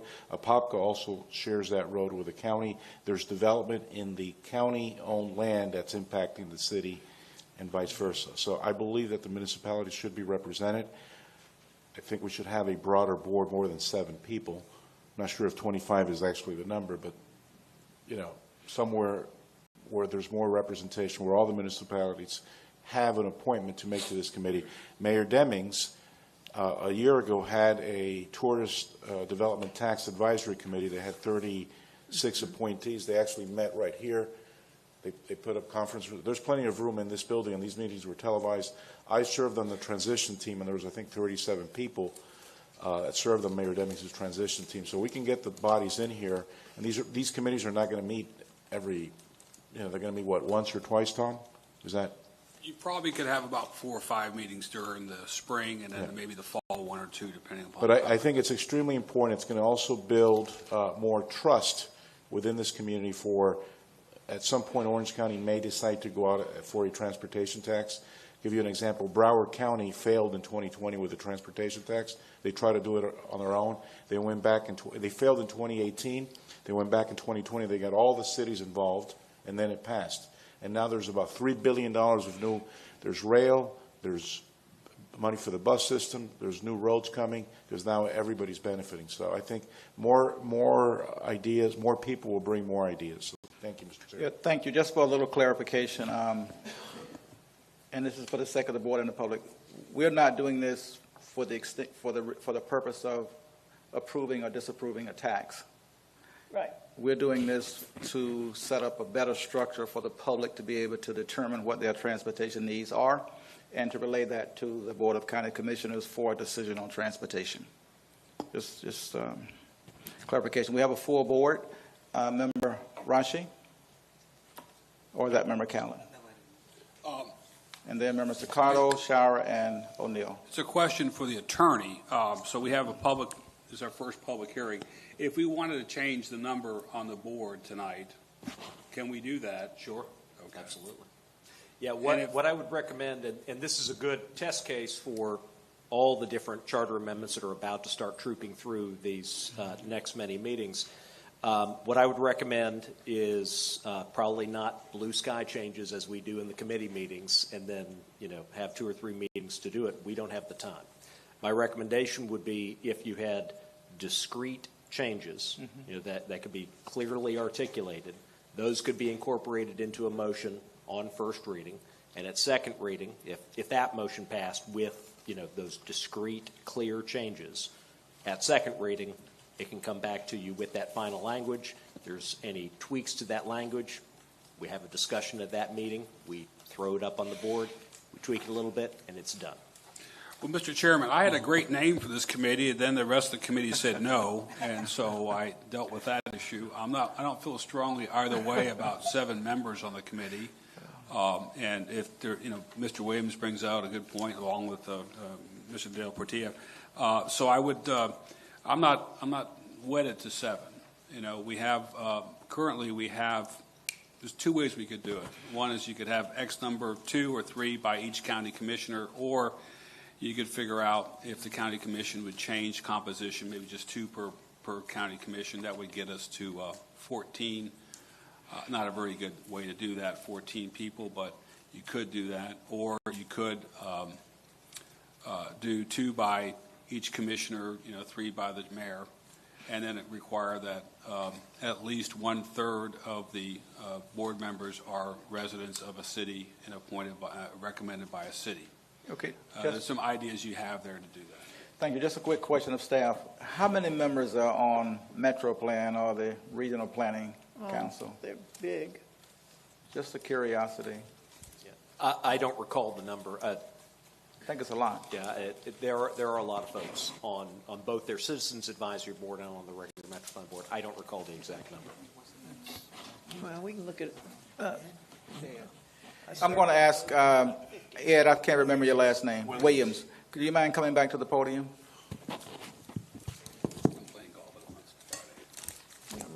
We're going to call this the Williams Amendment. I know that there are a lot of members on both those committees. Are you aware of how many? And not the exact number. I haven't gone to Metro Plan in years, but it's a very large number. But think of what we're trying to accomplish is to get the community to support a list of projects. If you have 7 people, they don't represent all of those communities. The bigger that group gets that you can manage to do 18, 20, 21 people, 25 people, you're going to have so much more of the area represented and they'll take ownership. They'll have meetings with their homeowners, they'll have meetings with their commissioners, and you'll get more grassroots support for those projects than if you have a 7-member committee. So you can't ask those 7 people to spread that information all over their community. So is it your objective to have a member from each of the 13 municipalities? I think it would be appropriate to, but I don't think it should only be cities. I think you're going to have to get all the unincorporated areas too. Okay, thank you. We have Member O'Neill, and then I'm going to make some comments, and then we'll look for a motion. I'm sorry, Staccato, and then Chair Shower, and then O'Neill. The objective, at least my objective, I think it was, we're trying to create a credibility to the citizens. That's why this board was put together. We're just trying to say that we have projects and they're going to be reviewed. In my past history as an engineer, if you start putting too many people on a committee, it's going to doom the fair's efficiency. You got to keep the communication lines down to some reasonable level. 25 is not it. I think 7 or slightly above that, but not much beyond. And it's really, be parochial, it's the county. We're trying to get something done at the county, and our county commissioners do represent the entire county, including the municipalities, because I live in Orlando, but I also live in District 5. So I don't think it's a good idea by expanding it too big. That might be the right number somewhere slightly above, but it's not that much more, because it's going to get awkward to run a meeting and get things done. Members, thank you. Member Shower? I think Ed Williams brought up a very good, I was thinking about it, but he brought it to the forefront. Orange County, it's going to come out of Orange County's budget. And that's not going to solve the problem because the county and the 13 municipalities are integrated. Therefore, I think we should authorize in this that the committee or the government solicit from other governments a budget issue, the contribution of the budget for a countywide transportation system analysis, and and work it from there. It should be I think brought up a good point. It should be not Orange County only, but it would be the name of Orange County Regional committee of some sort, so that we have representation and budget from the cities towards this activity. Right now, you're just talking, in my understanding, Tom, I think it sounds like to me that you're just talking about the money that Orange County generates, its budget, not the cities. So I think there should be some kind of, that'd be a good thing for the mayor to take up with the other mayors in the county to bring together a committee that would look at the overall deficiency in our system that are integrated by the cities. If you run a 4-lane road to the city, Winter Garden, and in Winter Garden, they're not going to participate. Well, they're going to benefit from it, or, COE or whatever it might be. So there's got to be a buy-in by the cities, not only just voting and bringing on a member, but they got to have a buy-in on the budget, because they're going to want roads in their community.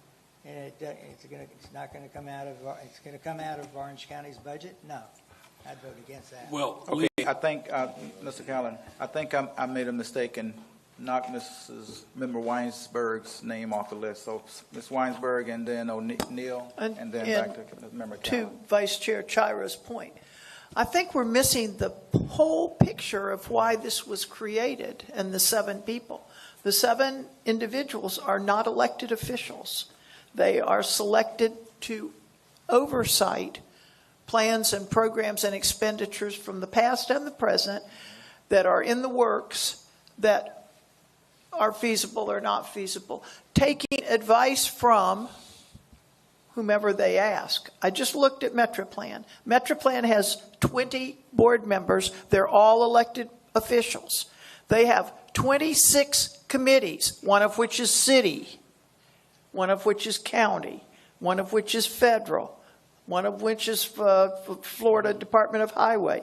So they are getting input from the professionals, and then they are the elected officials. That's a different concept than what Member Callen and Chair Hartage's program is looking at.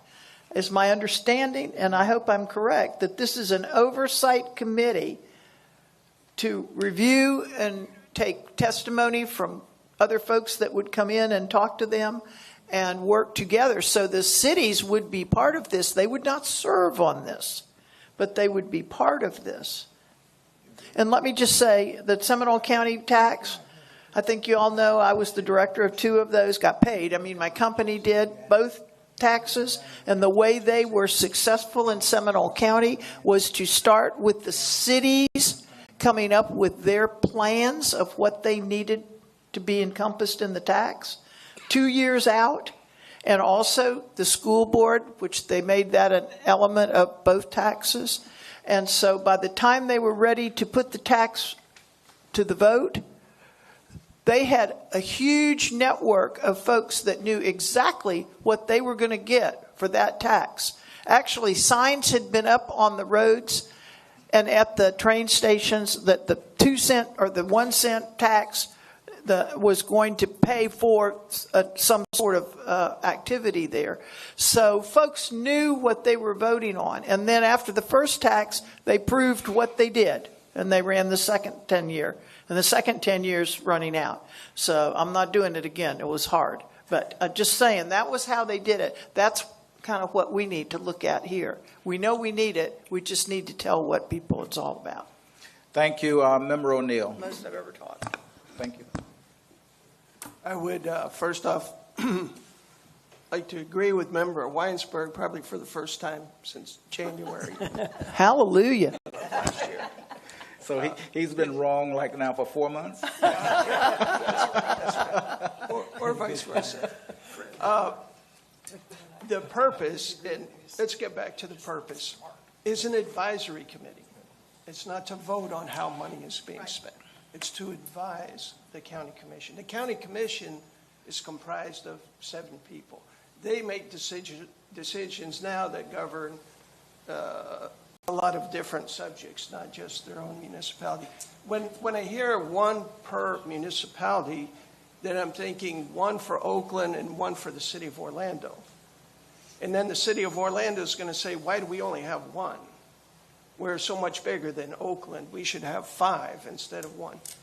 I think to keep it manageable, I mean, and Mr. Chair, you've done an excellent job of allowing 15 people to talk. Yes. If we added 6 more, and I had to wait to the end of that, I would forget what I'm saying, right? So there is a certain economy of scale at 7, whether it's 7 or 9. And remember, this is dependent upon how many commissioners there are. And if the citizens, if it gets on the ballot and the citizens vote 2 extra districts, we're going to be adding to this. So this Transmac would be 9 members instead of 7. So I agree that the cities need to be taken into account, but that's the purpose of the committee, is to listen to the cities and to listen to the public and to make advisory opinions to the county commission, who makes the ultimate decision. So thank you, Mr. Chair, for this time. Thank you. We have Member Callan, or the Member Rizzi. I wouldn't have having 7 I think is good. I'm not wedded to it again. Maybe go a little bit bigger, but it would go to 9 if the districts get a bit larger. One thing you could maybe say that have a percentage of the members who should be residents of a city. That could be something you could add to if you wish. But the overall goal when writing this was let's walk before we run. And I don't want to make it too complicated. I want to make it just a forum. If it turns into a massive food fight from time to time, that's beautiful. You want that competing interest in a forum. If it's not, if it turns into a forum where people, reach consensus, that's a beautiful thing as well. So that was the idea behind this, just create a structure, a forum. And we didn't want to get too far ahead of ourselves, try to keep it basic, see how it works, walk before you run. And thank you. That was the last comment. And just from my perspective on this, I think that when I first heard the recommendation to increase this to 25, I was all woo, woo, woo about it and happy. But as we've listened to the discussion of the board, I think it's in our best advantage to just concentrate on the resources that Orange County has. And then we'll be doing this again in 4 years, and if we want to change it, we can change it. So I'm going to ask the board if they would consider supporting the original motion, the original recommendation, and ask for a motion from Member Callan. I move to approve the Transmac charter amendment, both the charter language as well as the staff report.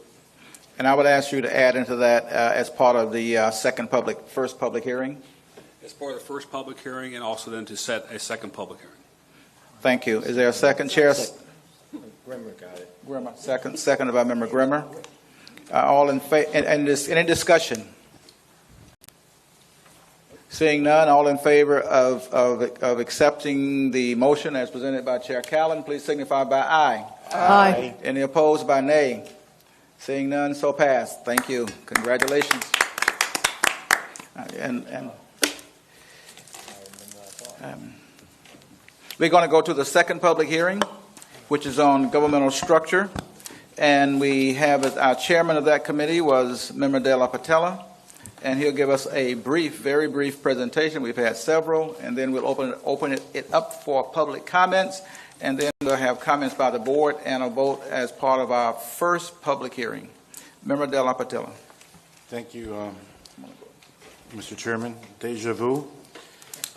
Essentially, this is this charter amendment will create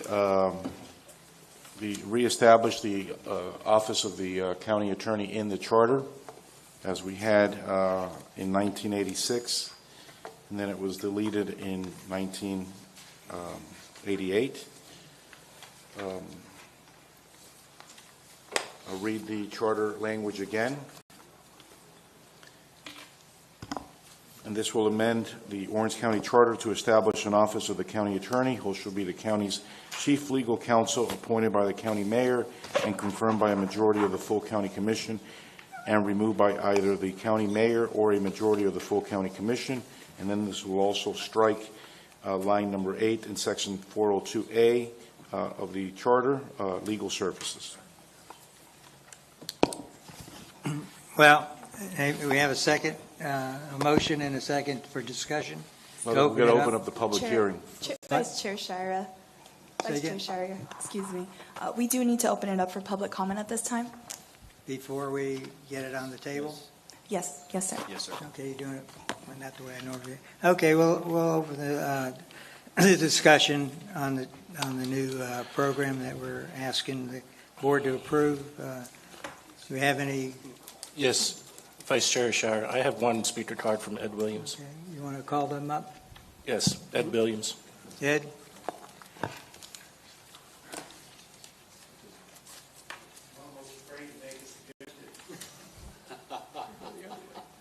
What you're here for.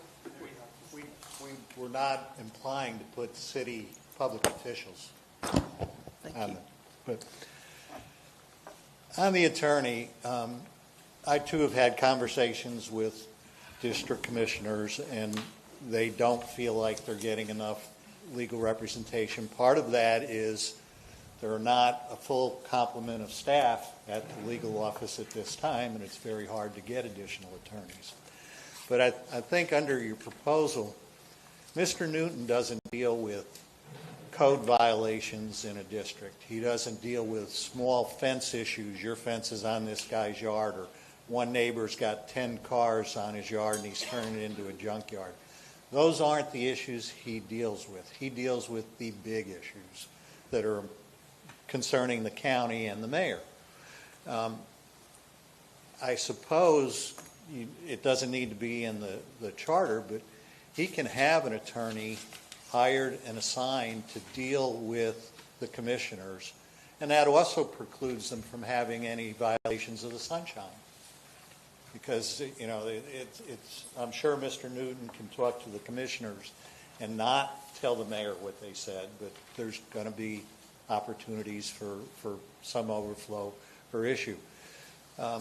To find an attorney that deals with the kind of issues that the district commissioners deal with, not these gigantic issues on transportation or wetlands or annexations by the city of Orlando, there are a lot of people. We do that right now. We hire magistrates on code enforcement or on other issues when we don't have that expertise at the legal department. There is no problem doing that. You could put someone on staff assigned to the commissioner districts on their district issues, and Mr. Newton can still deal with the commissioners on the bigger overall issues. So there's no potential for conflict there. I think it could be done without changing the proposal you have, but it's something to consider. Thank you. Any other further public discussion? Seeing none, I guess we close the public section of this discussion and open it to the board, is it Mr. DiBartolo, is that your committee? Yes. You would like to introduce the motion? I think there's some comments over here. Okay, well, you want to introduce your Well, first, and then we'll I'm go to simply just going to discussion? make the motion. Huh? Oh, you're going to make a motion now? I had one. I was just going to open for discussion. Yeah, Vice Chair, if I could have one question. Yeah. I think we've heard from the commissioners throughout the process, and then we heard again tonight from the discussion of the board members and also Mr. Williams there, the primary concern being the board, county commissioners not feeling that they're adequately represented. I know you said you had conversations with county commissioners about all the subjects within the scope of your committee. My question is, did you speak to them on this issue after you've crafted this? Do they feel like this adequately addresses that concern that they have? No, I did not speak to them on this after we voted on.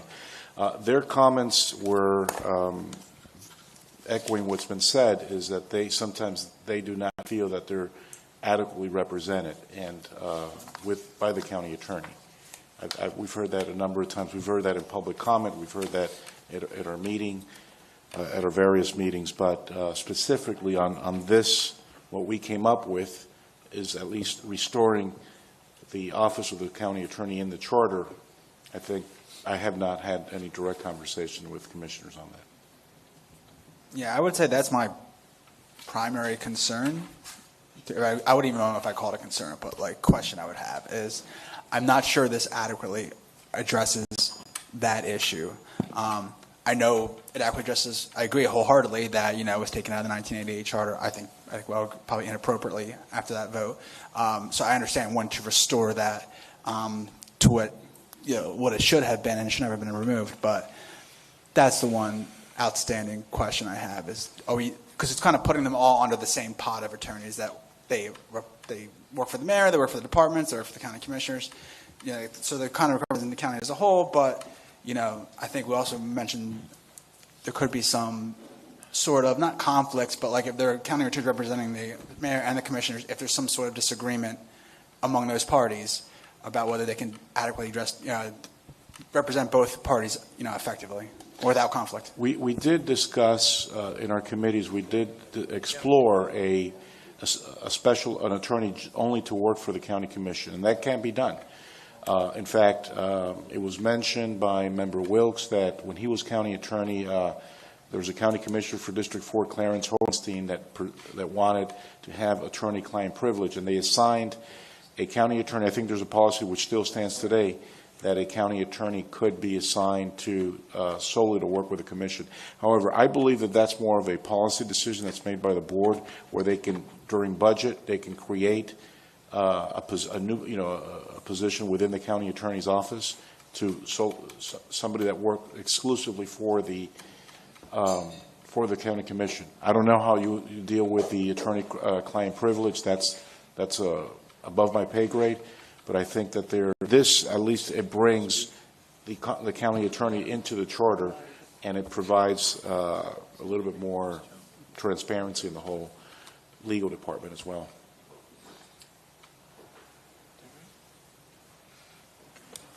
Lee says he's had enough.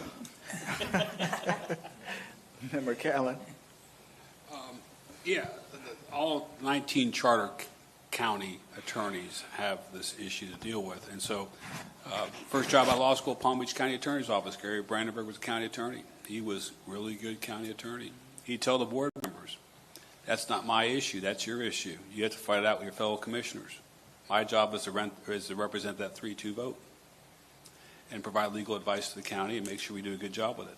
So I think, I don't think we should be too specific here. I think we should leave it more general. I don't like competing lawyers. There is no ethical conflict in my mind, and having watched this across the state with the county attorney representing both the chairman of the board, running the agenda, as well as individual commissioners. So, I do see a conflict, and Member De La Patilla is correct. I'm not sure what the county does now, but oftentimes if a commissioner requested in the past, they could assign an attorney from the staff to work with that commissioner. They may not be doing that now. So there is a problem. There's no doubt that there's a problem. The question is, are we solving the problem, or are we just adding another layer of problems? I do see a conflict. The attorney is going to be hard-pressed to tell a commissioner no, and by the same token, he's going to be even more hard-pressed to tell the mayor no. So the real solution on this is to have an attorney that represents the board, and I'm not sure we're there yet, but that's the real solution. So I'm not sure how the vote would go, but there is a possibility for a problem there. And the commissioners are correct. So the question is, how do we fix the problem? That's been going on, I know, since forever. No, I don't know a single commissioner that likes the way the attorney is currently set up, ever. But how do we fix it? I see legal. Chairman, thank you. And if you don't mind, I just want to jump in just a little bit on this. Member Rimmer, to the question, are the current county commissioners, or would they be satisfied with exactly this? When they got to the end result of where the committee was going with this, there was not another level of feedback, this isn't far enough or anything like this. But I want to throw a concept at you, and I think any member of the CRC who's an attorney this will ring with you a little bit. One of the very first inquiries whenever an attorney is evaluating anything in attorney ethics or professional responsibility, the first question is, who's your client? Mm-hmm. Okay? And so what this charter amendment does, all right, where there had been discussion or thought or perception that the county attorney's client was somehow the mayor, okay? This charter amendment clarifies what Jeff Newton actually stated was the accurate view, but this clarifies it on the record that the client of the county attorney is the county government, okay? And now that may seem confusing. It seems confusing to attorneys too, as well as lay people, but it's an important concept. It's basically a species of corporate representation. Attorney Boss, can I have you put a period there? I want to hear the rest, but we get that part. I understand. Yeah. Okay. I just wanted to clarify that does it go far enough? But that at least is clarified with this language here. So thank you, Chairman. We get that part. I don't know if there's anyone that disagrees with that, maybe someone, but it's the other part. The attorney represents the county. We get that. The question is, who is the county? Is the county the commissioners? It says. Okay, I see what it says in the words, but in practice, a commissioner goes to the attorney and asks them a question. The mayor comes to the attorney and asks them a question. It could actually be on the same issue. So that needs to be clarified. It's just, I'm not, we got attorneys on this board. How do you all handle that? We got a lot of attorneys up here. Well, you have the charter has an executive and a legislative body. Yes. So if a commissioner goes to the attorney and wants to talk about an executive matter and overrule the county commissioner, the attorney just looks at the commissioner and goes, listen, under the charter, that's the mayor's domain. When it's a legislative matter, the mayor is one of an equal among the other 6 commissioners. Yes. At that point, you would just look at the mayor and go, Mayor, you're an equal in a legislative matter, and you're one of 7. Good luck in getting your votes. Gotcha. That's how you handle it. Okay. Right. And that's your official legal position? You want me to write that down? That was a joke, public. Okay, if you don't have fun up, you just will go home. Any other comments? I see Member Nguyen. Yes. If neither one agrees on an issue and there's some confusion, is there considered a vote that would override whomever that problem occurs with? Example, if the mayor wants whatever, as the tax didn't pass the other week, and he asked Mr. Attorney, the commissioners asked Mr. Attorney some reasoning, and the mayor has talked to the attorney, can the attorney go to the commissioners and answer that question if the commissioners ask him? Is that confidential to each party? I would say the answer no. In a corporate environment, it's not confidential. In Okay. in a corporation, there's an attorney for the corporation. Yep. And the board of directors or the county commission in this situation, if it's a legislative act, they have to fend for themselves, and that attorney represents that board. But you know, when Mr. Newton came to visit with us, he said specifically, he worked for the county, but the commissioners, he worked with them as well as the mayor. That's right. However, some commissioners did not like the process, apparently. Everybody don't get along all the time the same way. So you can't satisfy everybody all the time. And he said if a commissioner came to him, asked for guidance, asked for help, he provided it. So we weren't there to say he didn't or he did. So we have to, so if you change this, what's going to make that happen differently? That's my question. Right now, you don't have a county. I mean, all of it is not written in there, although he says he does all the things that you're wanting to put in writing. I understand that. But being he said that's already what he does, and you put it in writing, what's to say it's going to happen anyway by it being in writing? Okay. We have two people on the dais. Let's clear the dais and let's ask for a motion from the committee chair, and let's move this along. We have Member O'Neill, then Mr. Grammer, and then Member Weinsberg. Yeah. De La Patella, and then we're going to move this along. I'm just tired of this. All right. Thank you, Mr. Chair. One of the beauties of the CRC is the committee process. And in these committees, to Member Weinsberg's observation, we have more people than we do at the CRC meetings. And they're quite vocal. And we bring up people like Jeff Newton, and we bring in the county manager, and we talk to them, and Commissioner Bonilla comes in, and she gives us her perspective, and Jeff Newton gives us his. Apparently, there's something that's not right in the charter right now. There's something is broke, Member Wynn. Something is broke.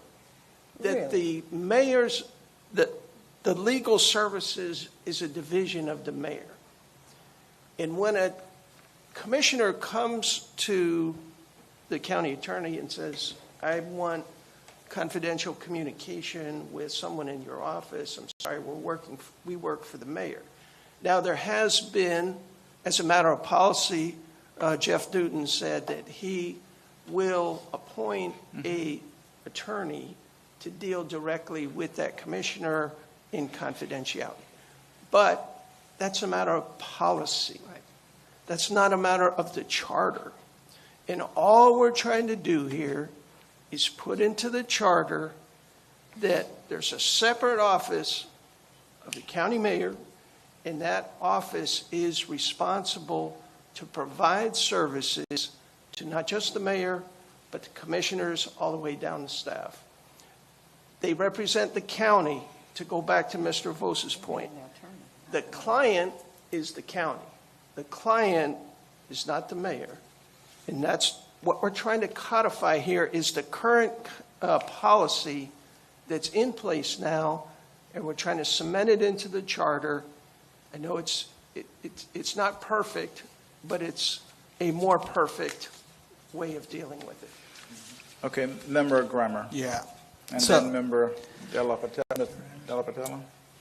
I see what's being proposed here currently as a clarification, and I've listened to most, if not all, of your 16 meetings, and remind me to go back and count up my meetings so I can have those facts too, because we've got to be approaching 16 ourselves.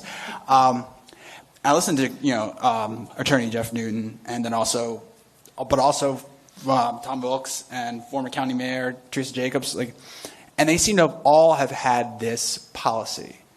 So we're clarifying that a county attorney will be made available to a board of county commissioners, at their request. So we're clarifying what's already in policy. But that's the part I'm not sure. If something is broken, I'm not sure that's the thing that's broken, because this policy has existed now, it sounds like since that 1988, amendment went into effect. So I don't think that's what's broken here. And one reason I asked about Board of County Commissioners is because that's been a big reason, I think, that kind of led to this proposal. One of the big reasons, one of the big issues that this was trying to address. And one of the big things that I think was being offered here as a reason to support this is because we keep hearing those complaints. I don't think this proposal addresses that specific complaint. I think it's just a clarification of something that's already been existing in policy for 30 years now. And when I go back, and we talked a lot, and we heard a lot about ballot fatigue. We have 6 state constitutional amendments already on our ballots for this year. We have things that the CRC may put on the ballot this year. So do we want to put on a proposal that merely clarifies existing policy for the past 30 years? Or do we want to put on the ballot a proposal that actually tries to get at the issue that we're being told is the problem? I don't think we're addressing the problem here. Thank you. Thank you. Is it Weinsberg or Della Patella? Both It's names? him. We're using the same button. Yes, Mr. Della You Patella. want to recognize Member Callan first? Yeah, I'll just a quick thing. Yes. A policy, what is a policy? A policy is permissive. It's revocable at any time. The legal terms of permissive policy has no binding effect. So if you have county commissioners that are elected on a $6 billion budget, they should be able to have the assurance in the charter that the attorney represents the county as a whole and the board as well. And if the board doesn't like the attorney, they have the right to terminate the attorney as well as the mayor. And that's the whole purpose of this. So a policy is permissive. It allows the person who has the policy to make the decision when it applies and when it doesn't apply. It's not good enough for this government. It needs to be structured. We need to have this back in the charter like it was in 1986. Thank you. Member Della Patella. And our role is essentially to review the charter, not to set policy. The policy decisions are made by the men and women that sit here every other Tuesday. We simply reviewed the charter carefully, diligently, and we realized that this language was in there in 1986, and then it was changed in 1988. The original language had the word report. The county chair shall hire the county attorney, and that attorney shall report to the Board of County Commissioners. We didn't put the word report here. We simply say, confirm, the mayor hires the attorney, confirmed by the board, can be fired by the mayor, can be fired by the majority of the board. That's it. That's our job. Now, it's up to the county attorney and the county mayor and the county commission to figure out the relationships and solve internal issues. Mind you, the most stable position in this building over the last 38 years has been the county attorney. You know, we don't, Tom Wilkes, Tom Drage, and Jeff Newton. Jeff Newton was hired by Teresa Jacobs and then was rehired by Jerry Demings when he became mayor. 3 county mayors since our charter was formed. We've had more county administrators, we've had multiple department heads, but this has been the most stable position in the charter. We simply, as a committee, we saw that this is an area that we've reviewed and it should be amended, and that's what we're proposing here tonight. Thank you. Member Rishi. Okay, Call the question, sir. No, question. I'm going to ask you if you, you know I support calling for questions, but I'm going to ask if we hold it for just a second. Member O'Neill? That was me. That's sorry, Chair. That was me one more time. Yeah. And that's the last one. Giving the proposal that giving the Board of County Commissioners the option to a majority to remove the county attorney. I'm also have a question. How much more authority is that giving them than what they already currently have? Because, like Commissioner Shire mentioned, they have that annual review process, and it's already subject to a confirmation vote by the Board of County Commissioners. So it may not be the exact same authority that you're giving them here, but I'm not sure it's actually much more authority. Maybe it is. Maybe you can explain to me why this is actually more authority than and giving them more control than they currently have. Okay, thank you. That was the last comment, and the thing that I see is there is a problem. There's no doubt. It's questionable whether this fixed the problem. I don't think it does. Some unanswered questions. Who exactly does this attorney report to? I get that. He reports to the mayor. If he reports to the mayor, then we're back at square one. It's an old issue. It needs to be fixed, but I'm not sure that adding the extra language is the right way. And we're doing way more than just replacing the old language. We are replacing the old language with 2024 tweaks. So I think if we went back to the original language, it might be appropriate. The explanation that the county attorney gave us was more than adequate. It says that the attorney represents the county. And I know we weren't talking about, Lee and I weren't talking about it, but we did mention that that's the way the Department of Justice is supposed to work. It's supposed to represent the United States. So that's a concept that's well tested in government. But the way we're doing it now, I'm not sure it fixed the problem. So I support the concept. I truly understand the issue that commissioners have. It's been going on in infinitum. I just don't think that this fixes it. So I'm going to. We had a call to question, and then we can have discussion on the question. We had I just postponed that. Member Weinsberg called the question, and I'll second the second. No. Member O'Neill. O'Neill called for question, and I'll second the motion for question. Now we're in discussion on question. If we call question, then we can vote on the question. If the motion for question passed, then that ends discussion. And we go to a vote on the motion. All in favor of calling the question, signify by aye. Aye. Everybody, it's unanimous. The question has been called. We're now going to go for a vote on the main motion. I'm going to staff to repeat the main motion as best you can. Chair, there has not been a motion placed on the floor I'll by the make chair. the motion. Okay, the chair will make a motion. Chair Della Patella. Yes, thank you, Chair. My motion is to amend the Orange County, to accept the language and by amending the Orange County Charter to establish an office of the county attorney, who shall be the county attorney's chief legal counsel, appointed by the county mayor and confirmed by a majority of the full county commission, and removed by either the county mayor or a majority of the full commission. And also, we will strike Section 402A8, legal services. That's my motion, sir. Second. We have a motion by Chair Della Patella, seconded by Member Callen. We've closed discussion. We'll go straight to a vote on the motion. All in favor of the motion, please signify by aye. Aye. All opposed, please signify by nay. Chair votes nay. Okay, thank you. Do I get an applause? Yes. Yes. Always get an applause when you get things through. That's the system. All right, we're going to go to our final public hearing today. It's on our initiative petition, and this is this our second public hearing on this or first? This is the second public hearing, Chairman. And staff is attorneys? Yeah. Chairman. The chairman was Member Nguyen. She was chairman of the committee. Is that? Yes, sir. And Attorney Voss will give the presentation because it is highly legal. Yep. And highly long. And long. Chairman, thank you.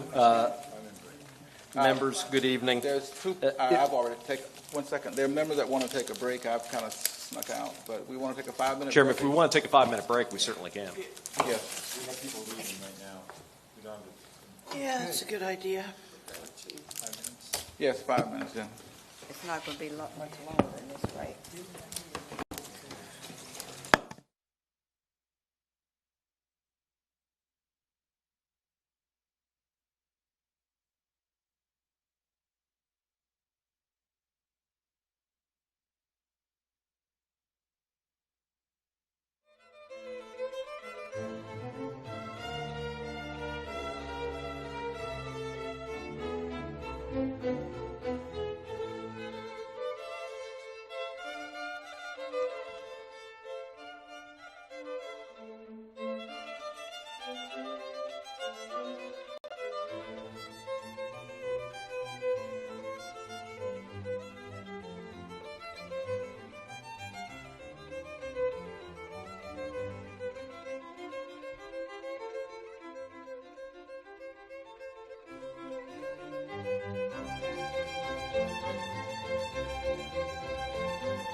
Thank you. We're going to call the meeting back. Public hearing section of our meeting. We'll be having the second public hearing on the initiative petition. The chairman was Member Nguyen. We'll have a presentation by the attorney. And I will advise the board that this is a second hearing. It passed on the first hearing. It passed coming out of committee. If it passed today on second hearing, we are recommending it for the ballot. So I just want you to understand the gravity of this vote. This is the real deal. Okay? We're going to open for public comments. Staff, any cards?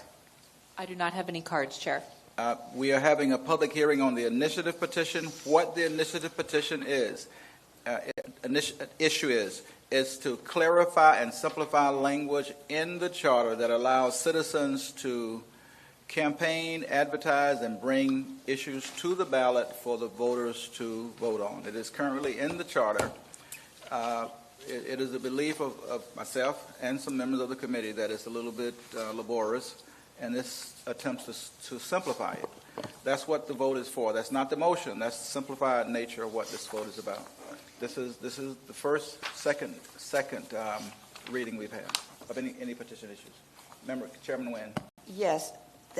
I want to thank my committee members. We had some heated discussions, and we went through this over and over again. However, we did have great direction from our attorney, and it's so much documentation and paperwork. I would prefer if our illustrious attorney Vos will clarify these things. It's just a lot of stuff. But we've narrowed it down. Thank you. Thank you very much for those comments. Thank you, Madam Chair. Chairman, just for the benefit of the members, because this is a charter amendment with a lot of moving parts, and the chairman stole my speech. I was going to be reminding you this is the big deal now. This is the second vote on this charter amendment. This would be a vote potentially to put a charter amendment onto the ballot. So just keep that in mind in your discussions and your actions. I was going to very briefly just go over the major points of what you have in this proposed charter amendment. It's summarized in great part in the ballot summary. We have revised language, by the way, which I'll point out towards the end. The only revision to the ballot summary language is the addition of a summary of the estimated financial impact from the Comptroller's Office as required by the Charter. So a brief overview of the provisions of the amendment are as follows. Basically, the Charter amendment would reduce the number of petitions necessary to place a Charter amendment on the ballot from 10% of registered voters in each commission district down to 5% in a majority of county commission districts. Similarly, with regard to ordinances by initiative, it would reduce the number of petitions necessary from a number equal to 7% of registered voters in each district to 3% in a majority of districts. In addition to those reduction in numerical requirements, there are a number of revisions relating to legal review, petition affidavit requirements, financial impact statement, and public hearings. Basically, with regard to legal review, the existing legal review panel would be removed and replaced by letters from 3 members of the Florida Bar, 3 Florida attorneys, put together by the petition sponsor, stating that the charter amendment or ordinance by initiative is not inconsistent with general law or the prohibitions of the charter. With respect to the financial impact statement, it does not completely get rid of the financial impact statement. It is still the case that it would be triggered that the comptroller would have to prepare a financial impact statement with regard to a proposed charter amendment or ordinance by initiative. However, that financial impact statement would no longer be placed on the ballot. This is to be consistent with recent guidance from the Florida Division of Elections concerning the inability to be able to do that in a similar charter provision down in Broward County.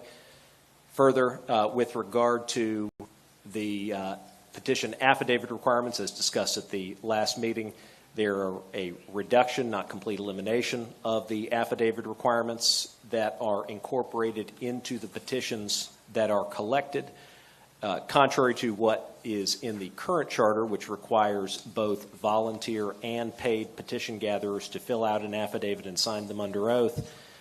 Instead, this replaces it with the more narrow affidavit requirements that exist in state law that apply only to paid petition gatherers. Finally, the amendment also removes the signature withdrawal procedures that were put in the 2016 charter amendment. So those are the basics of what you have. If you could scroll back up just a little bit, I mentioned the additional language for the ballot summary. It's at the very end of the paragraph, and this is based on the financial impact analysis that was received from the Comptroller's Office. That additional provision states estimated financial impact, $7,000 savings per proposed ballot question. This mirrors what was the ballot, the fiscal impact or financial impact summary back in 2016, where the estimate was that it was a $7,000 increase in cost per ballot question. So, Chairman, members, with that, I'm glad to answer any questions. Thank you, Member Profit. I actually have a comment, but then I have a question on just procedure. So I know we're saying this is the big deal vote. So if we say yes to this and it goes to, we recommend it, but is that the end all be all? So say we have like 9 things we're recommending to go on the ballot, then do we collectively get to say, okay, we don't want all 9, so maybe we want to narrow it down to 3, or is this it? Like, because what I fear is if somebody wants something else to be passed, it's like, well, we already put initiative petitions on there, so I don't want this to be deterrent for anything, but I also want to know, are we going to have another opportunity to kind of rank what we... There are some options for that, and we have not discussed this with legal, but there are some options. One, if the vote passed today, our bylaws will say that it goes on the ballot. Now, when we created the bylaws, you gave the chairman, which is myself, and then Lee, if it's not me, the authority to create the agenda. So we could actually, if we chose, now I'm not recommending this, but just to answer your question clearly, if we chose, we could put all the final votes at one long public hearing if we chose. So, but the answer to your question is if we vote on it today and it passes, we are recommending it to go on the ballot, and that is it. Okay. The other option is that we could modify the agenda, and that would be up to the chair, the vice chair, or a vote of the board. So those are the options, and I don't know of any other options. And I don't like the second one. Okay. But we could do it. So, and Chairman, I can address that a little bit. And this is looking both at your rules, which you've adopted, but also past practice of the CRC. Okay. Looking at past practice of the CRC in the last many cycles. All right. Ultimately, the final instrument that you're going to be adopting is the final report, okay? That final report's actually going to be adopted pretty much right at the very end of your set of meetings here as we approach the very end in May. Historically, the adoption of that final report has been almost ministerial. And what I mean by that is you're adopting that final report in saying, yes, this accurately reflects the set of actions we took. Even if a given member of the CRC doesn't like one of the things that's in that report. It's adopting it as basically saying, this is an accurate representation of what we voted to place on the ballot. All right. In any event, and I never like recommending going down the procedural path of this because it can get messy if it's very contentious. Hypothetically, you got into a situation where the CRC had voted to place a large number of amendments on the ballot, okay? And then as you got to the very end, the CRC looked at the whole list and said, this is a lot. Maybe we ought to nix 1 or 2.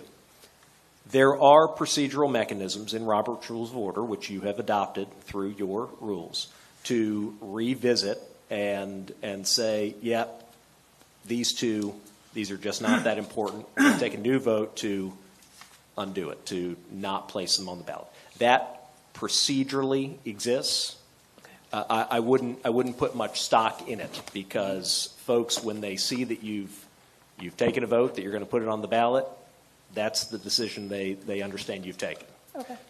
And that's my understanding as well. And that's why I was saying that the two practical options is to vote it and it's done, or to augment the agenda, which would be kind of problematic with the dates and times that we have. Yeah, I would procedurally, just for the workflow of making everything fly in formation to get you to a finished product, I would strongly recommend against keeping all your final votes till the second to last meeting. Sure.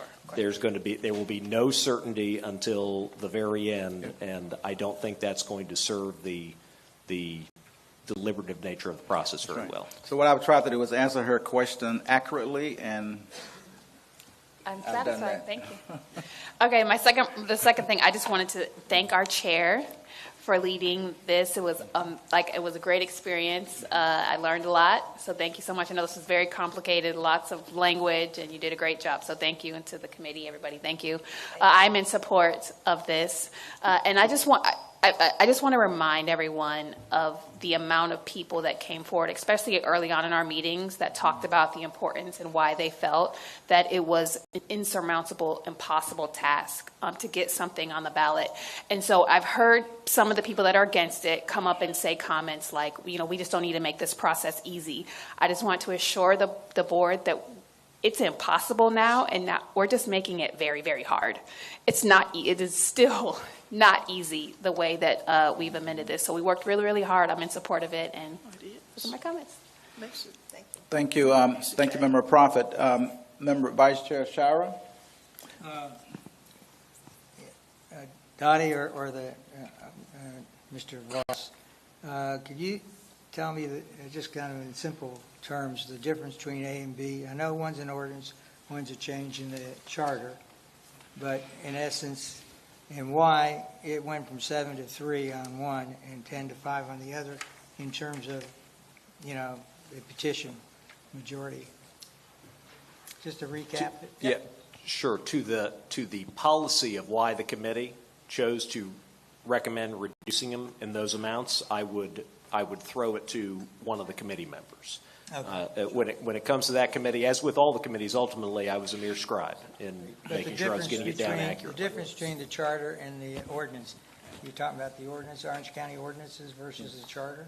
Yeah, so actually, let me go ahead and address that. And this is, you find among the 20 charter counties, a lot, but not all, 20 charter counties have an ordinance by initiative process. Just about every county charter has a charter amendment by initiative process. So in the Orange County Charter, there's an opportunity to, through the initiative petition process, propose an amendment to the charter. All right. And I would suggest to you, I think the general rationale of why the number is higher is for the charter amendment is it would be going into the charter, and the only way it can be changed is by a vote of the electors, by a vote of the people. Right. With an ordinance by initiative, then the voters of Orange County can propose an amendment, propose an ordinance, and goes all the way through the process and it's passed. It's nevertheless an ordinance. Once it survives its 1-year safe harbor period, which is built into the current charter and has not been changed by the recommendations of the committee, once that ordinance survives its year, the Board of County Commissioners can come and change it. They can? Yes, they can. Member Nguyen?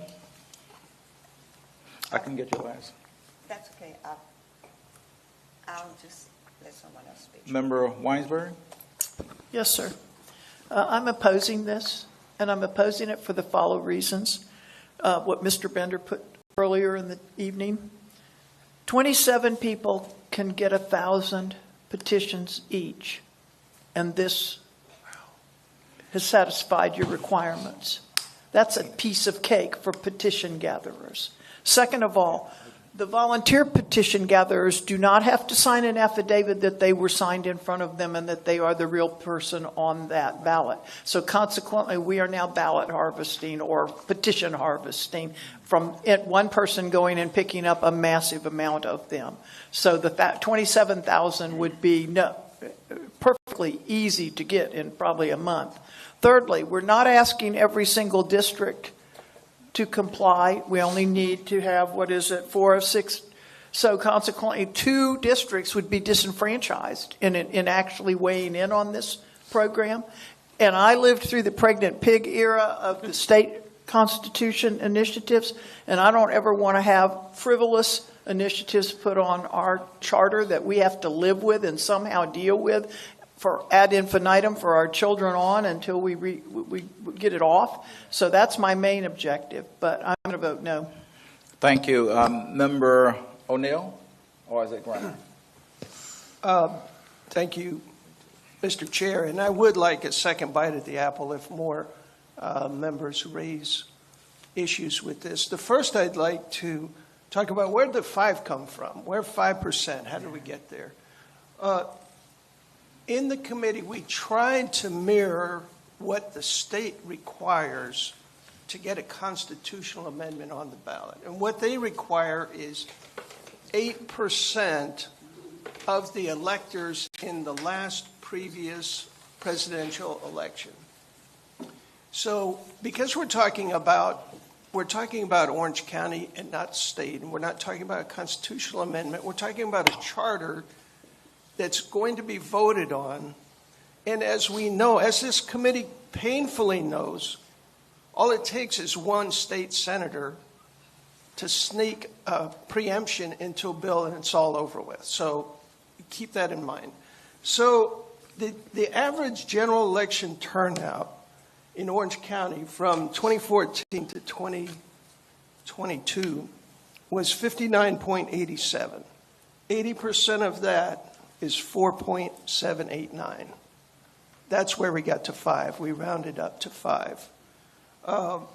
As far as the ease of collecting petitions and collecting 27 people collecting 1,000 petitions, it's not easy. It's not easy. I've collected petitions. I don't know how many up here have collected petitions. In today's environment, just talking to someone face to face is not easy. Getting them to sign something, putting their address on it, their driver's license number, their date of birth, whatever the form requires, it is not easy. So what we're talking here is not placing something in the charter by 5% of the electors. It's placing it on the ballot.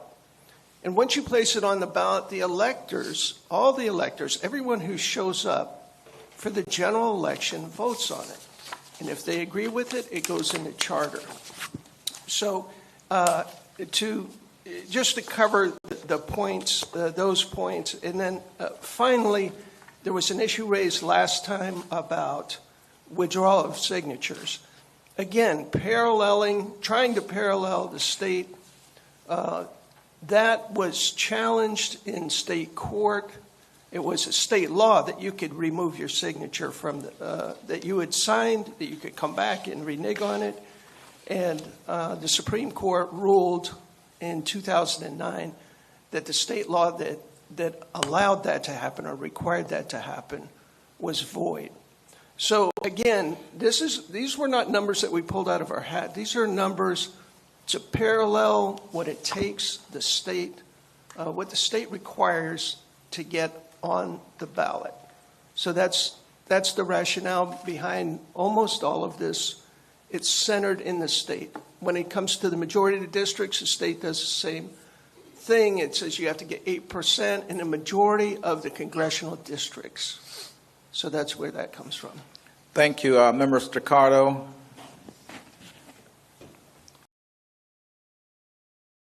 I agree with Chuck. I spent all day Saturday knocking on doors trying to get a candidate petition signed for a friend who's running for District 5.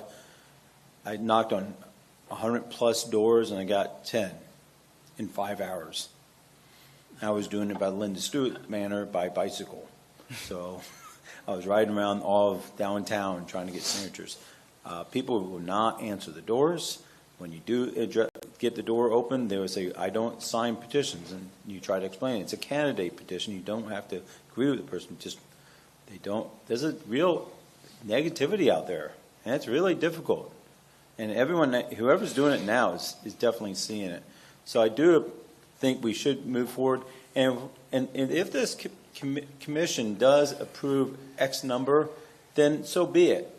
If we have 7 or 8 things going to the ballot, and then fine, it gives more reading stuff for the citizens. It's part of the cost of being a citizen in this country is to have to read the ballots. And I think it's important that the stuff that we worked on this time is very good stuff. I think it's important for the community. These things got on before in the committees by the votes, and we didn't get that many.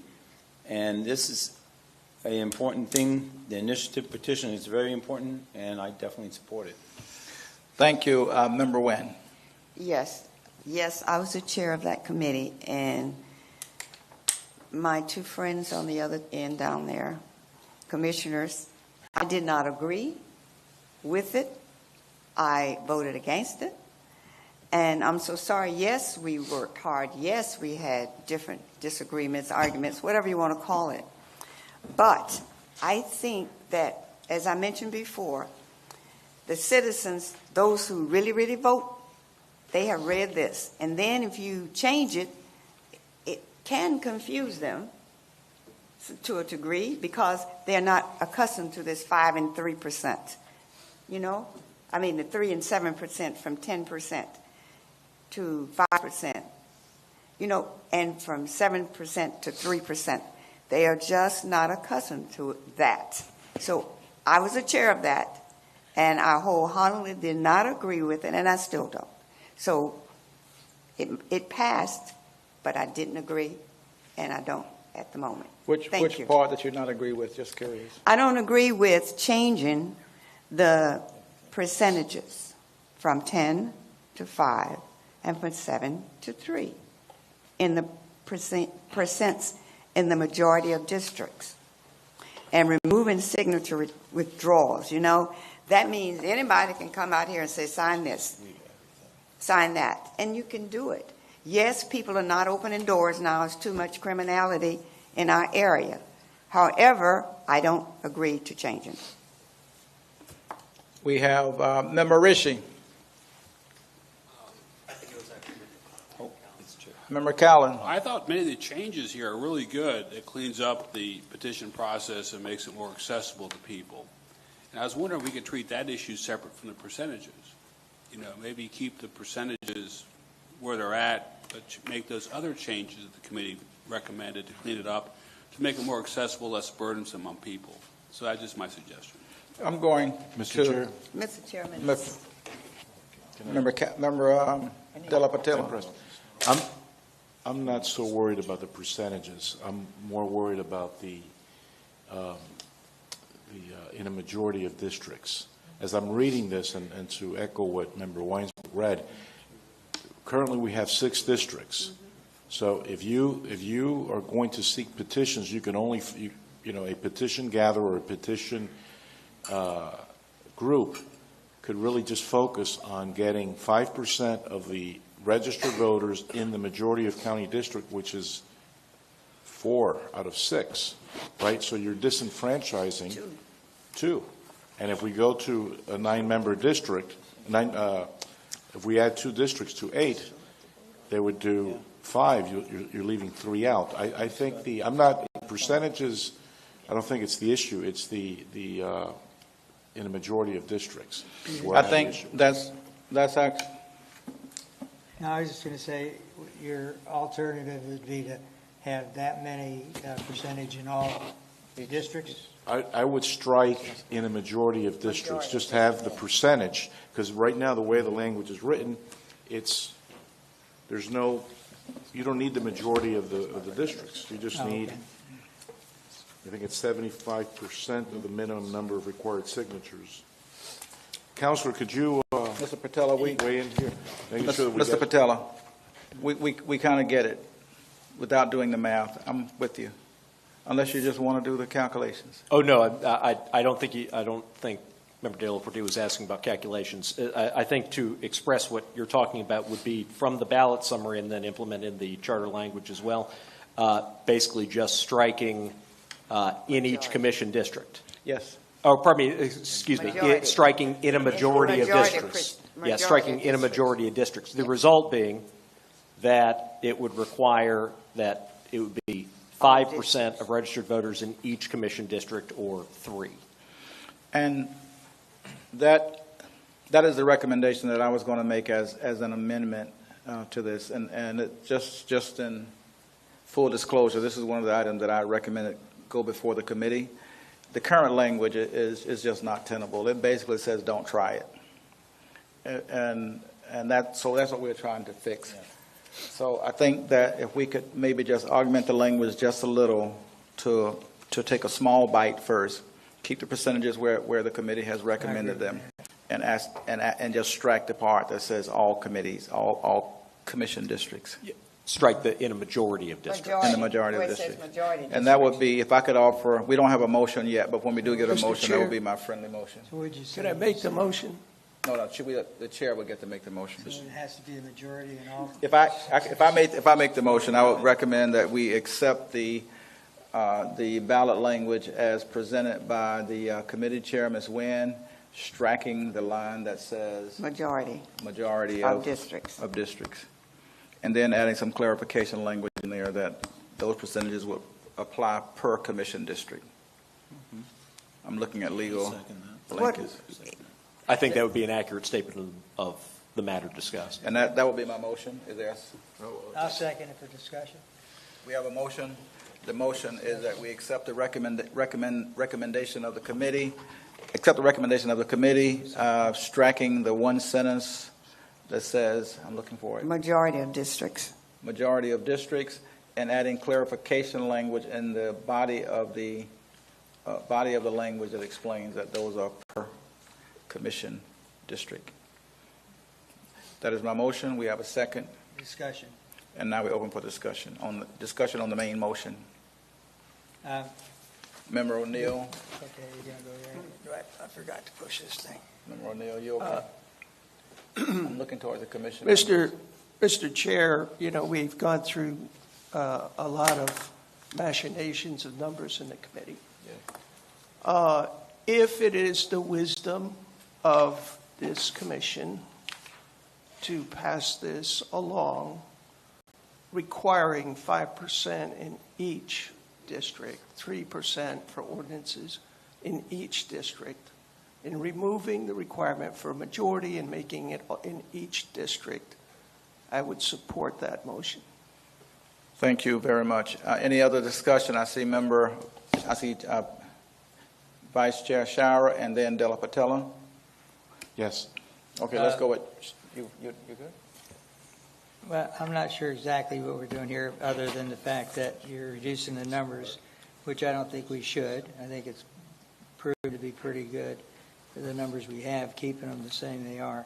But the majority verse, it says a majority of the districts. Does it mean a majority of, like we were talking about before, for rather than a unanimous decision by all the districts?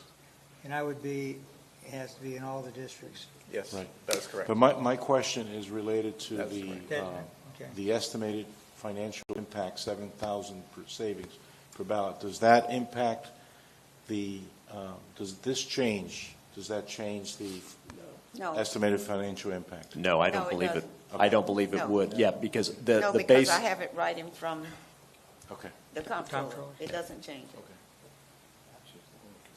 Call Any the question. further questions been called? What exactly are we voting on? I'm a little confused. Okay, I'm going to ask staff to repeat the motion. I'm the maker.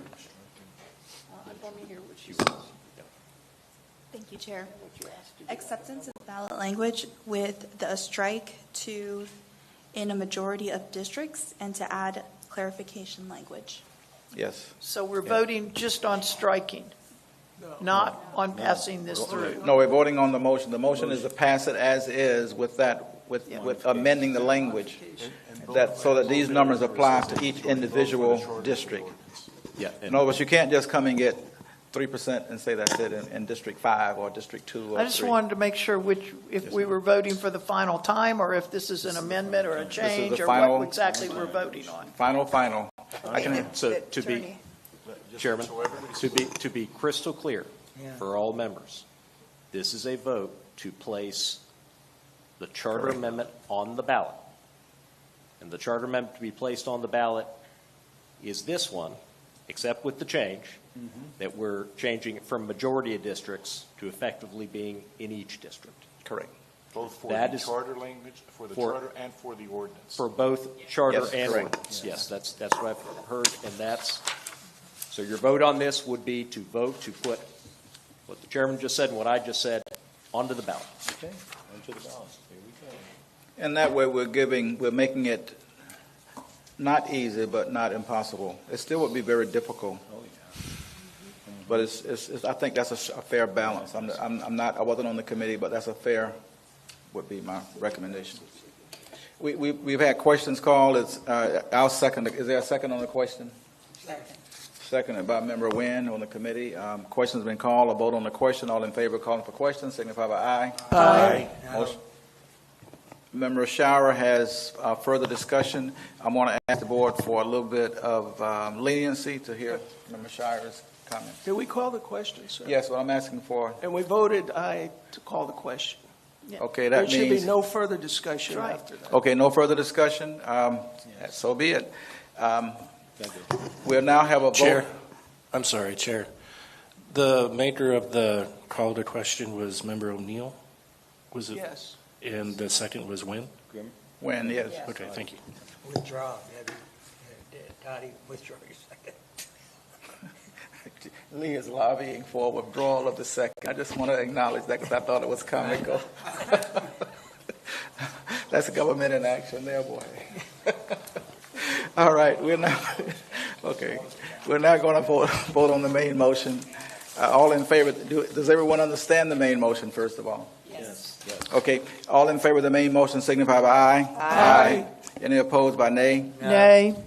The motion carries with the Member Shower and Member Weinsberg voting nay.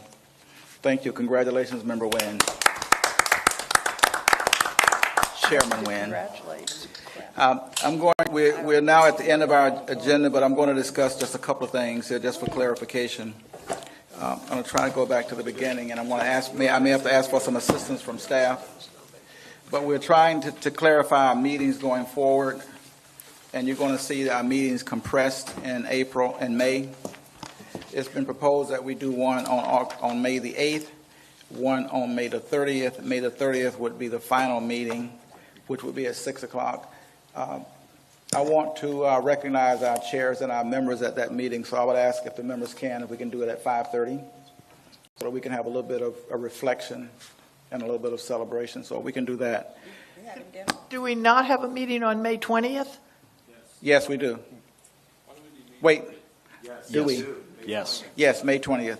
It's May, the added meetings are May 8th and May 30th. Why are you adding the meeting on May 30th? Why do we need to have a meeting on May 30th? Mr. Chair, could I ask that we review the meetings for April and May that are If we don't left? need the meeting, then we won't. We won't, but I won't know until May the 8th. I won't know until the 8th. So Chairman, I'd be glad to review all of the meetings. Please. That staff anticipates from now until approving the final report. Mm-hmm. Thank you. So, yes, thank you. Okay. As of right now, to work through the CRCs and all of the committee's complete work Gonna be program, this is what we have down in our planning calendar. Your next meeting, April 29th, a Monday. All right? April 29th. Wait a minute.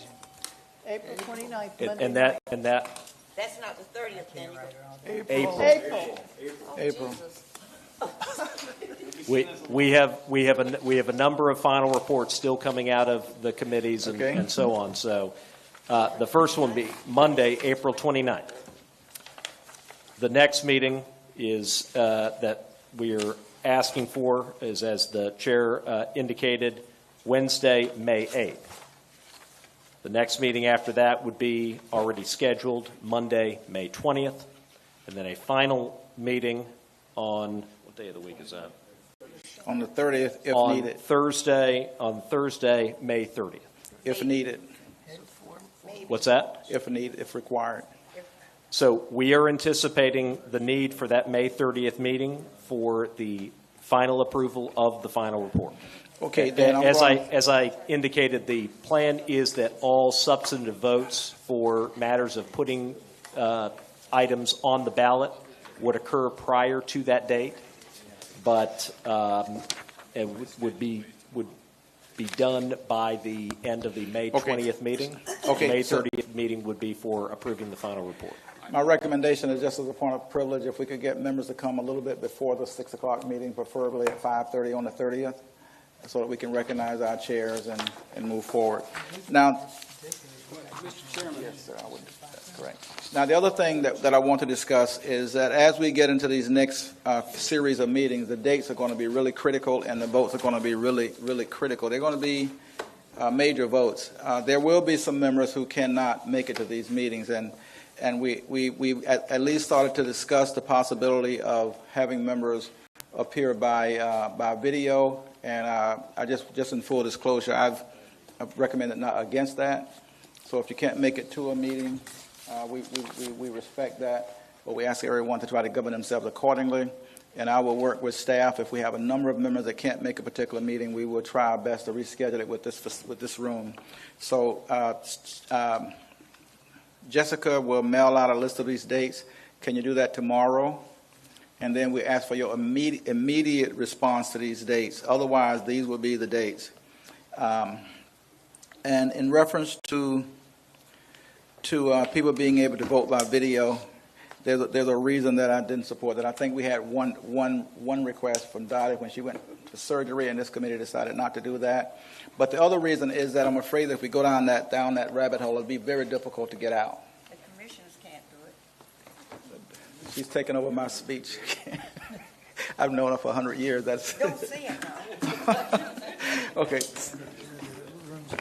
Yes, sir. We'll make sure the room's available for the times we want, and I'll work with staff. But that is why. So if any of you want to do that, if this board votes for it, we can do it. But my recommendation is that we not do that. All right? There is no meeting. All right, the meeting, we don't need a motion to adjourn, but I so moved. moved and seconded by the chair. We are so moved and so adjourned. Thank you all.